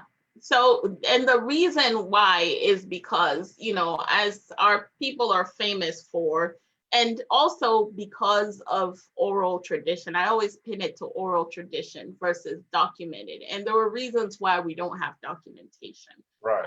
And that can be attributed to various exiles, the killing of the people with the knowledge. In Ewe culture, the people with the knowledge are, they're kind of set apart. They're set apart, and if an enemy is targeting them, they can target them and have all of them in one day, pretty much. Once they find their hiding place. Just like the priests during the time of Elijah, where, what was her name? Was it Jezebel? Was looking for the priest and slaughtered as many as she could, because they're set apart. They consecrate themselves to that holy priesthood work, so we have those kinds of things that have happened that have caused us to lose, we can say, the ability, or the people with the knowledge of the writing and things like that. So I cannot honestly point to somewhere and say, here, go over there and you'll find original Ewe writing. Right. No. Yeah. So what we've been left with is the oral tradition. And in the oral tradition, a lot of things get distorted. So when we're passing down the story, if somebody decides to embellish or to make it, so that you're more interested in listening, then, they might twist it in a certain way. So you have, some things that have been passed down have been distorted, such as the worship of the Most High, Yahweh, and or Ehverh, like you have mentioned, because in translating these, or in passing down these stories, it has morphed into not that the Most High thunders from on high, but rather, wow, the thunder is the Most High. And so then we are now worshiping not me in the mic, but it has morphed into a sort of cult where they worship the thunder and lightning as the Most High. But the people who are awakened and who know really that's the true name of the Most High is Ehverh, and it has been borrowed and morphed into this, just as the title God, we have the Most High God, and that same title is being used for small deities. It doesn't equal them to the Most High God. It just means that somebody has robbed something that wasn't theirs and used it for their small deities. So that has happened. So you will not find the average Ewe claiming to be worshiper of Ewe, because if the mention of it, they'll be like, no, that's idol worship. I want none of it, Because what they're thinking of is worshiping thunder and lightning. Yes, right? because that's what has been seared into our memories now. But in the Bible, Mm-hmm. you're going to get to that? No, go ahead. I was just going to say in the Bible, because I heard Mawuli talk about this. Mm-hmm. It was one of the things that got his attention. Mm-hmm. Mawuli is a author of these books that this book right here was this did wonders for me years ago. I mean, it was just amazing. But he was explaining in an interview that I saw was that when he was first, because he was raised as a Christian also.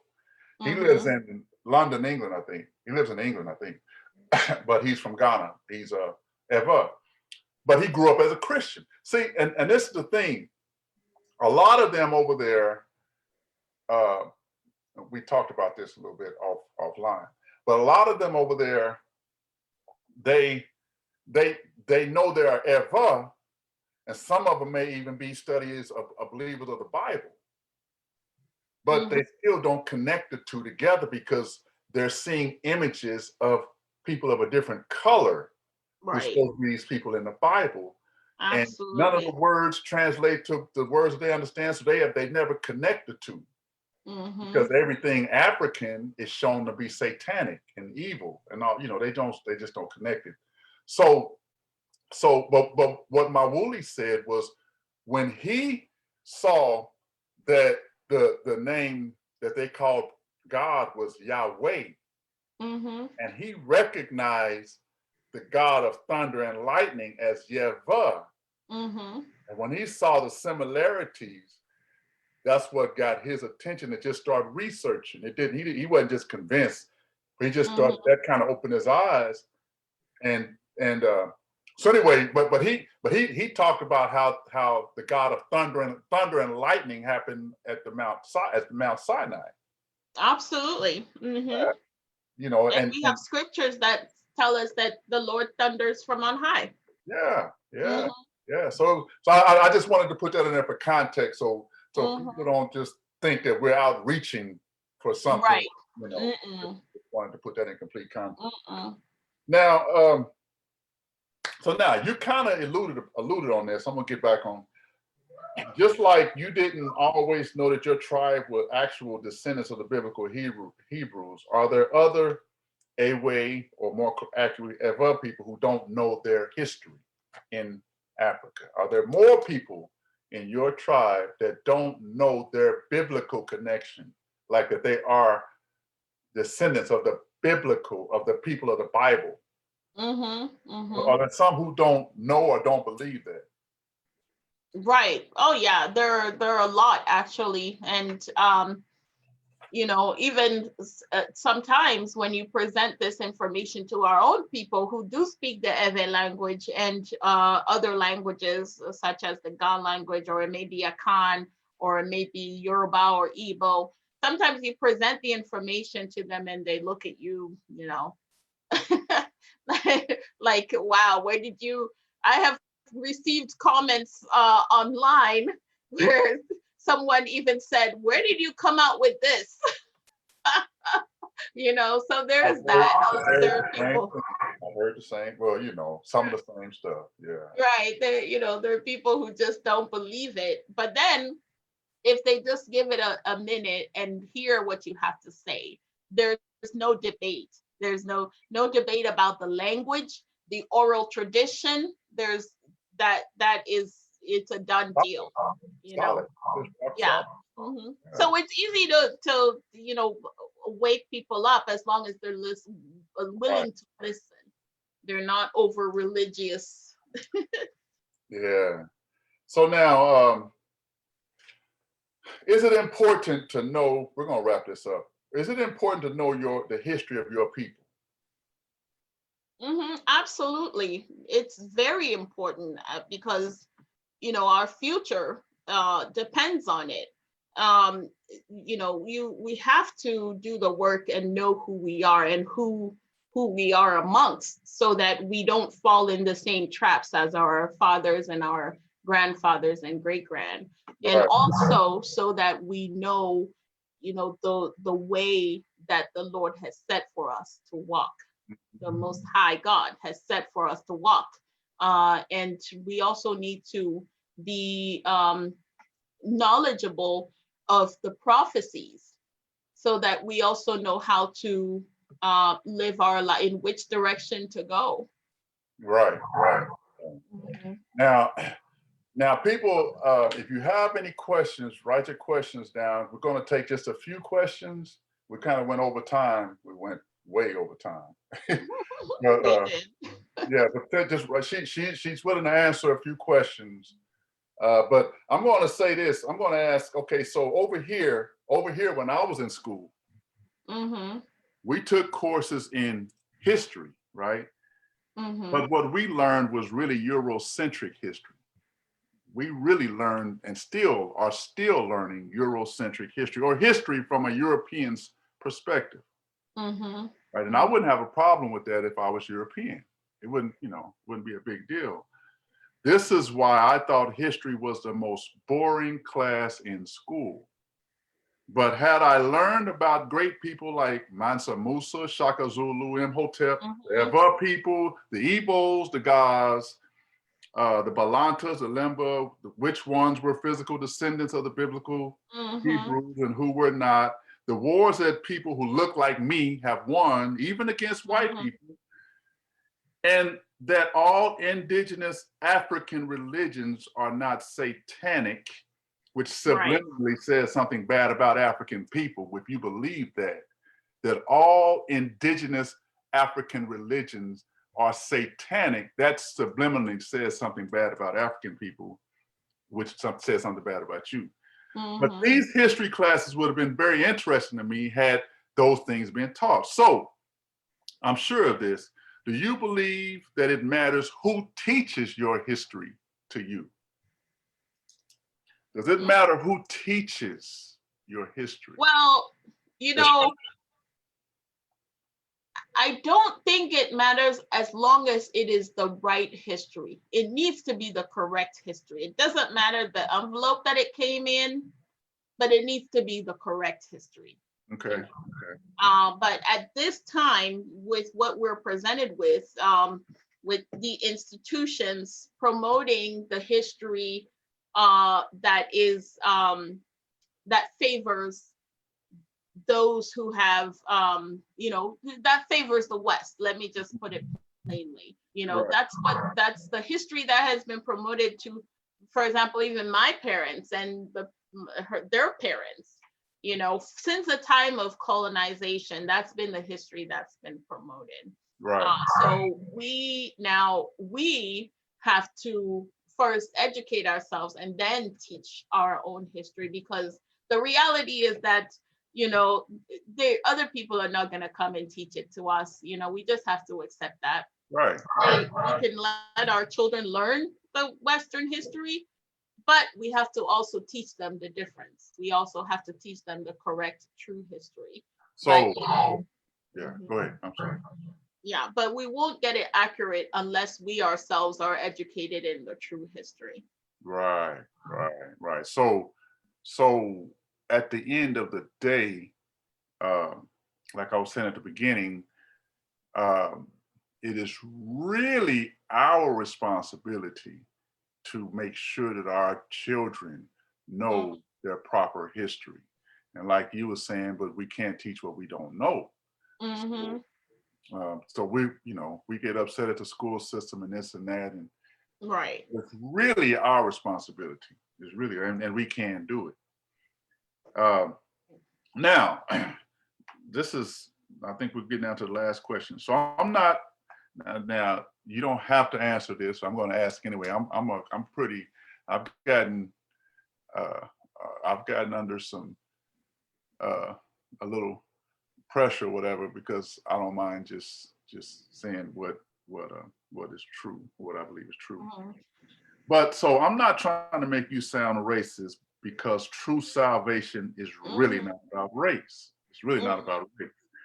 But you must not get lost in this. True freedom is all about knowing what is true. So are any writers of any books of the Bible described as having European or Caucasian features? Are any writers of any books of the Bible described as having European or Caucasian features? Because we're told that this is the white man's Bible, white man's book, right? So I'm just trying to nip these things in the bud. I'm not trying to make nobody nothing. I'm just talking about evidence. Right. Well, personally, and not that I am so thorough as far as Bible history and all that, but so far I have not encountered where they've said so and so is a white person. Now, like you said, we're not promoting discrimination or racism. We just want to tell the story as it is. The facts are, that Israel, Yasara, the people of Yasara, their favorite sanctuary was Egypt. Whenever they had a crisis, whenever they had an invasion, they preferred to go into Egypt, and that's where they hid. And we saw that in the time of the prophet, I believe it was Isaiah. We saw that in the time of even Jacob and his children, where Joseph was taken to Egypt. And then when his brothers came to Egypt for food, and they were standing right in front of him, they couldn't even recognize him. And then we saw that in the time of Yesu, which is Jesus in the modern pronunciation, where the angel instructed Joseph to take Mary or Miriam and Yesu and go hide in Egypt. And the only way they could have hidden in Egypt is that they looked like the people of Egypt. And we know what the people of ancient Egypt looked like, because they drew themselves all over their pyramids, all over their walls. They made figurines of themselves, in all societal hierarchies, from the top all the way to the bottom. They painted themselves as brown and Black people. They sculpted themselves as brown and Black people with their wide noses, their thick lips, and so on and so forth. So what we have to do is present the facts. Nobody can dispute the facts. Now, that doesn't mean that we don't extend love to those who are not, or who don't have the same concentration of melanin as we do. Right. That would be crazy. The Bible talks about what is it? It's escaping me. But let me just give you an imagery of the word love, and I've spoken on this before. In Ewe, the word love has two meanings. First, the root word is long, and long means to agree. Long also means to weave together. So the word love really is, number one, is long, which is long, which is two agreements coming together, right? So the two agreement is not, it doesn't say that it has to be white or Black, right? It doesn't say that it has to be this color or that color. It's just two coming together and having one mind and one heart. Now, the other level of it is the two being woven together. The Bible talks about a mixed multitude going with Yasara. we don't know what race the mixed multitude was. But let's just say, just setting race aside, perhaps it's a multitude of different ethnicities, different, peoples going with Yassara, Egyptians included.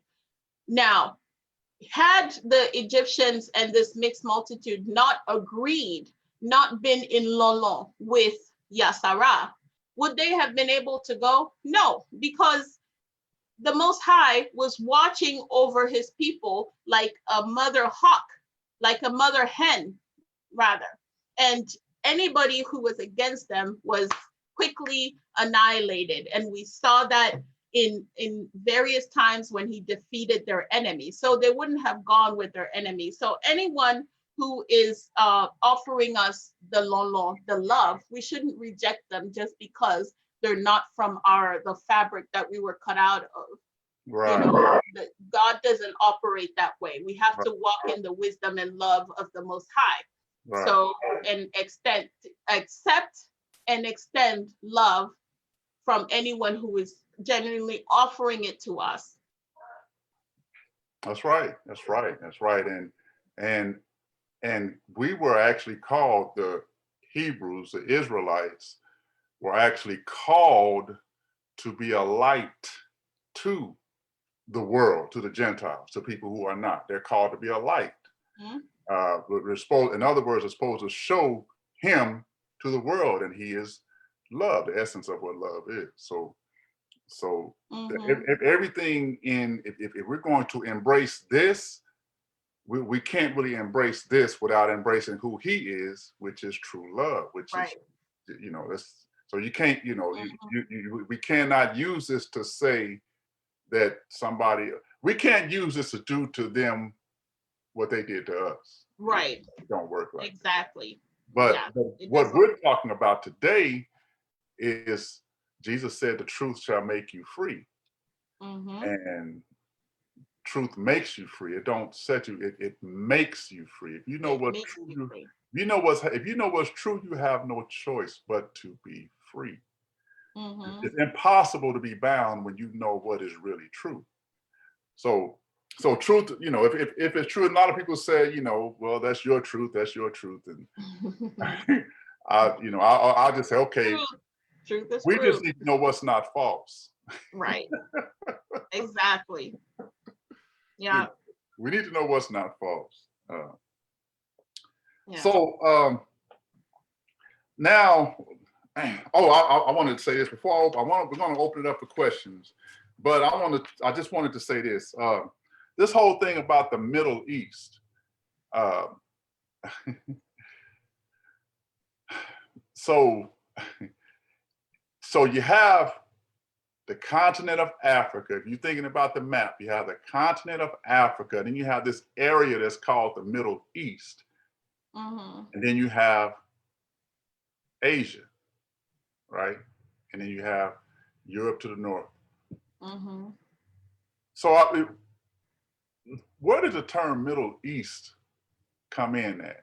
I was talking to one of my relatives today, and we were kind of talking about that, and he was talking about how, I think we talked about this a little earlier. I was telling you what he was saying, but he was talking about how term Middle East, maybe I didn't say this to you, but anyway, he was talking about how the term Middle East, the Middle East is not an eighth continent.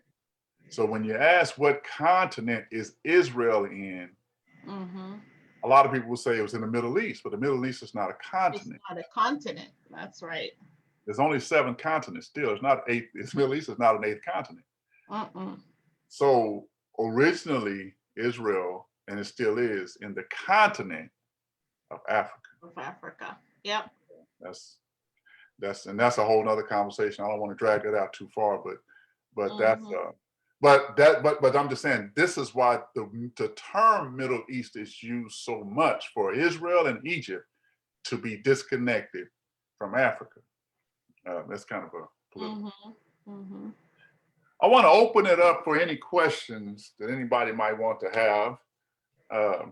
You can type them in your comments, and I don't know, can you see the comments? No, I can't see. I can't see any comments. But so you can, if you see them, maybe you can read them to me. I'll read them to you. Yeah. Okay. If anybody has any, like I said, we we went over just a little bit, and we could have we cut it short because this conversation, there's just so much to unpack. But it's something that I believe is necessary. It wasn't taught to us in school, and it's not taught in a lot of churches. But it is so important. It is so important to who we are, and especially, it's important on both sides of the Atlantic Ocean, but it's important for different reasons. But I know on this side of the Atlantic Ocean, as far as the diaspora is concerned, really all we have is our history is in slavery. And that is history, but it's very important. And I'm not, listen, I'm very proud of my ancestors. Like, I have to make that plain. They were I don't call them slaves. I don't call them just slaves. They were enslaved warriors. They were enslaved. They were enslaved engineers. They were enslaved mothers, enslaved fathers. Medicine men. Yeah, and I don't call them slaves. They were made to be slaves to another people. So they were slaves. Even at some point, the slavers were looking for specific skills. Right.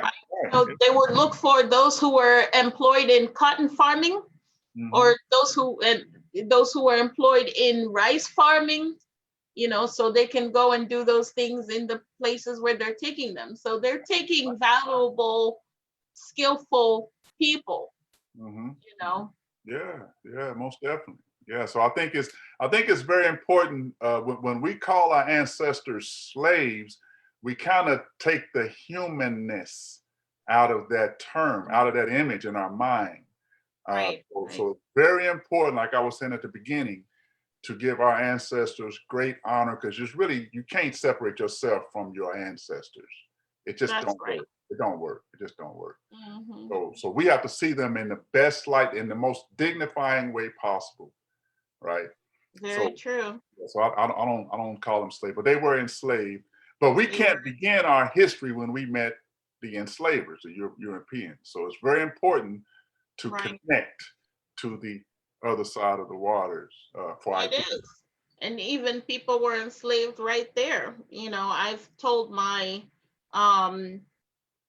part of my story before, where there are two ancestors, maternal ancestors in our family, who were actually taken and sold right there within Africa. Now the idea of slavery is not new to Africa. However, in terms of the Hebraic customs of the Africans generally, the sub-Saharan Africans, slavery is more like servitude, and slavery does not make your entire lineage of slaves. Right. It doesn't. It goes just like in the Bible, where even the slave is a part. It can inherit you. They can inherit you.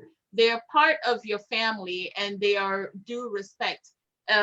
Even if you do, there are certain things, if you do to your slave, you can be fined, or or punished by the king or the chief, or whomever, because they'll say, well, this is taboo in our land. We don't allow this kind of atrocity, because we don't like to see heinous crimes in our communities. We banish all kinds of things like that. So any perpetrator of those are swiftly punished, or if they're continuing to do it, they will get very terminal punishments, and that could be either formally being banished, or like I've heard Sister Only Love say before, that is excuse you from this reality. Excuse you from this reality. I thought that was so brilliant when she said that. She said that in one of her recent to one of her recent interviews. Awesome. Awesome. And even Abraham, I'm reminded, when he was having a conversation with God concerning not having a son, he said that I'm not wording it verbatim, but he says something to the effect of, God, you promised me, you said you're gonna make me a father of a nation, but right now you give me no son, and his servant, I think Eliezer was his name, was gonna be his heir. Right. His servant or his slave was going to inherit his stuff. This was a difference between biblical slavery. Exactly. New modern that's it specifically. Thank you for bringing that Bible reference in, because we always want to, bring the evidence, not just in what we practice, but also as evidence in the Bible. Yeah, and I always make the point, the biblical, like I said earlier, the biblical Hebrews, when they were delivered out of Egypt, they weren't confused. They didn't think they were Egyptians. They knew they were Hebrews. Matter of fact, the book of Hebrews says that Moses refused to be called the son of an Egyptian. He said, the Bible says Moses refused to be called the son of Pharaoh's daughter, right? He refused, choosing rather to suffer the affliction of his people than to enjoy the pleasures of sin, which only lasts for a season. So they weren't confused. This was something, it was a different type of slavery. But like she was saying, slavery has always been around, but this was something new. So I stress that, not to make us victims or whatever, no foolishness. I stress that just to make the point that we have a unique situation, right? We can't just, it's not good for us to just fall into that whole, well, slavery's always been around, we crying about slavery. Well, slavery has always been around, but not this type of slavery. This is something that hadn't been seen before in history. Right. Yeah. So So now we've got a question from Brother. Huh? Brother, we'll have to end it soon. Okay. So yeah, you have one more question? Just one. Okay. All right. One to you. This one might, I don't know, you might want to take, I don't know if you want to take the fifth on this one or not, but okay. Let's hear it. It's the choice. He said, what is your view of the radical, he used the term radical Hebrew Israelites in the US? He said, what is your view of the radical Hebrew Israelites in the US? Okay. Well, I don't know because I haven't really had that many, honestly, I haven't had that many dealings with anyone that proclaims to be a Hebrew Israelite. So I don't think I have any views yet. Okay. All right, appreciate that. Well, I'm gonna tell you, sis, this has been amazing. It's been so good. I want to ask people to follow the page, World's Best Kept Secret, on Facebook and on YouTube. You can go to the World's Best Kept Secret on YouTube. Like, share, comment, subscribe, hit the notification bell to be notified of new videos. And she has her YouTube pages. Also, you can go to my website, our website, twbkstruth.com. All this will be all the links will be in the description. And you can give them your information on how to get in touch with you and to connect with you. Yeah, so I have a couple of avenues. There's the YouTube platform, which is named Hebrew Ewe Ehrverh, the Black man. You don't have to spell Ehverh, although you probably should learn how to spell it. So you can type in Hebrew Ewe, EWE, the Black man, and you should be able to find it. Or you can just look for my name, Seyram Adzanku, and you'll find all my postings there. on there, I tend to post teachings about our history and our culture, and also the language as it relates to the Bible. So, I go through some names and I bring out the Ewe original meaning, or what it would have meant in Ewe, and with Bible references and all that. And then I also do some write-ups and share videos also on Facebook. I have a Facebook page with the same name, Ewe Ehrverh, the Black man, as well as a group with the same name. So those are all ways to get in touch.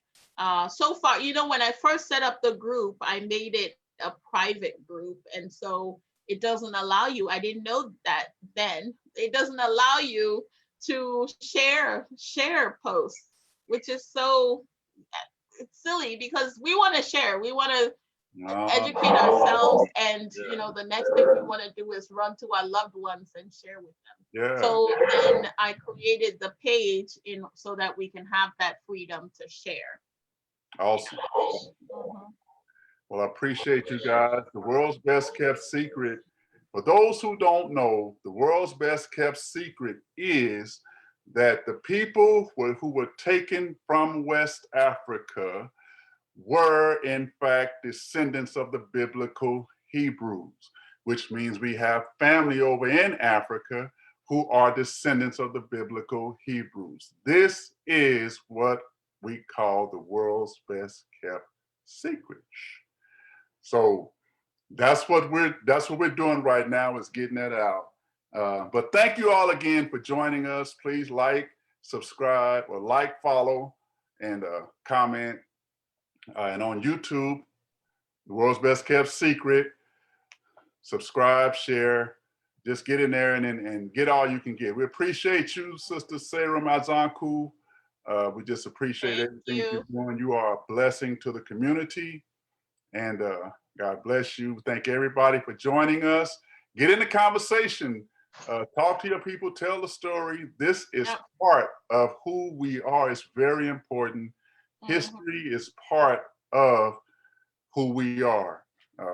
The biblical Hebrews didn't separate their history from their worship like we have been trained to do. They didn't do this. It was all so appreciate you, sis. Everybody, God bless you. Anything else you want to say?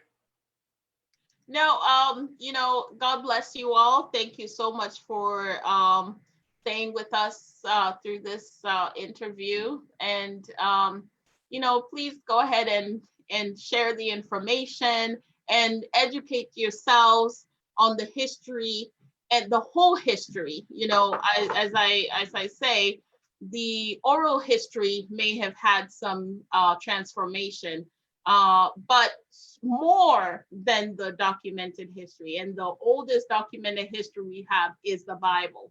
So, the Bible in its entirety. Let's not be deceived that the New Testament is not part of it. It is very much a part of it. If we don't see the Africans saying the name Jesus, that's because that's a different name than they would have known. And also, they wouldn't have all been present in the time of Jesus. That doesn't make them any less Hebrew. It just means that, some people did not return from exile in the time of Jesus. And then after the time of Jesus, other people left and went into exile. And we even have documentation of even Congolese, some Hebrews in Congo, knowing Yesu, the Messiah, and being actual Christians. Let me just say it plainly like that. Even before colonization. Now, in the western part, like in the Ehverh, for example, you wouldn't see it blatantly like that, but you would see nuances of that culture, such as the atonement.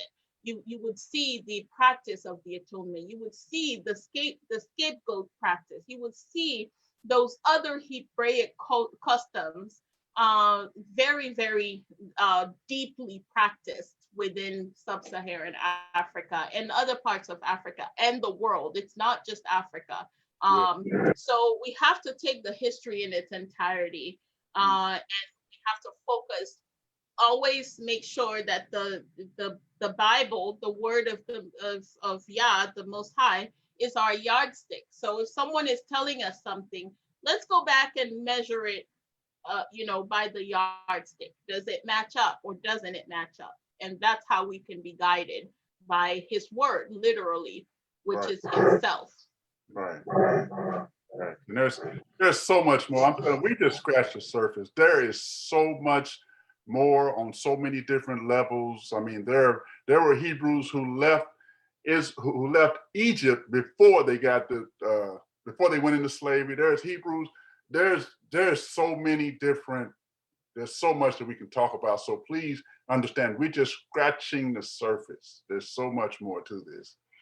So get in there and learn about who you are. This is exciting stuff, man. I mean, this is it. This is it. So again, thank everybody for joining us. Remember, we are better together.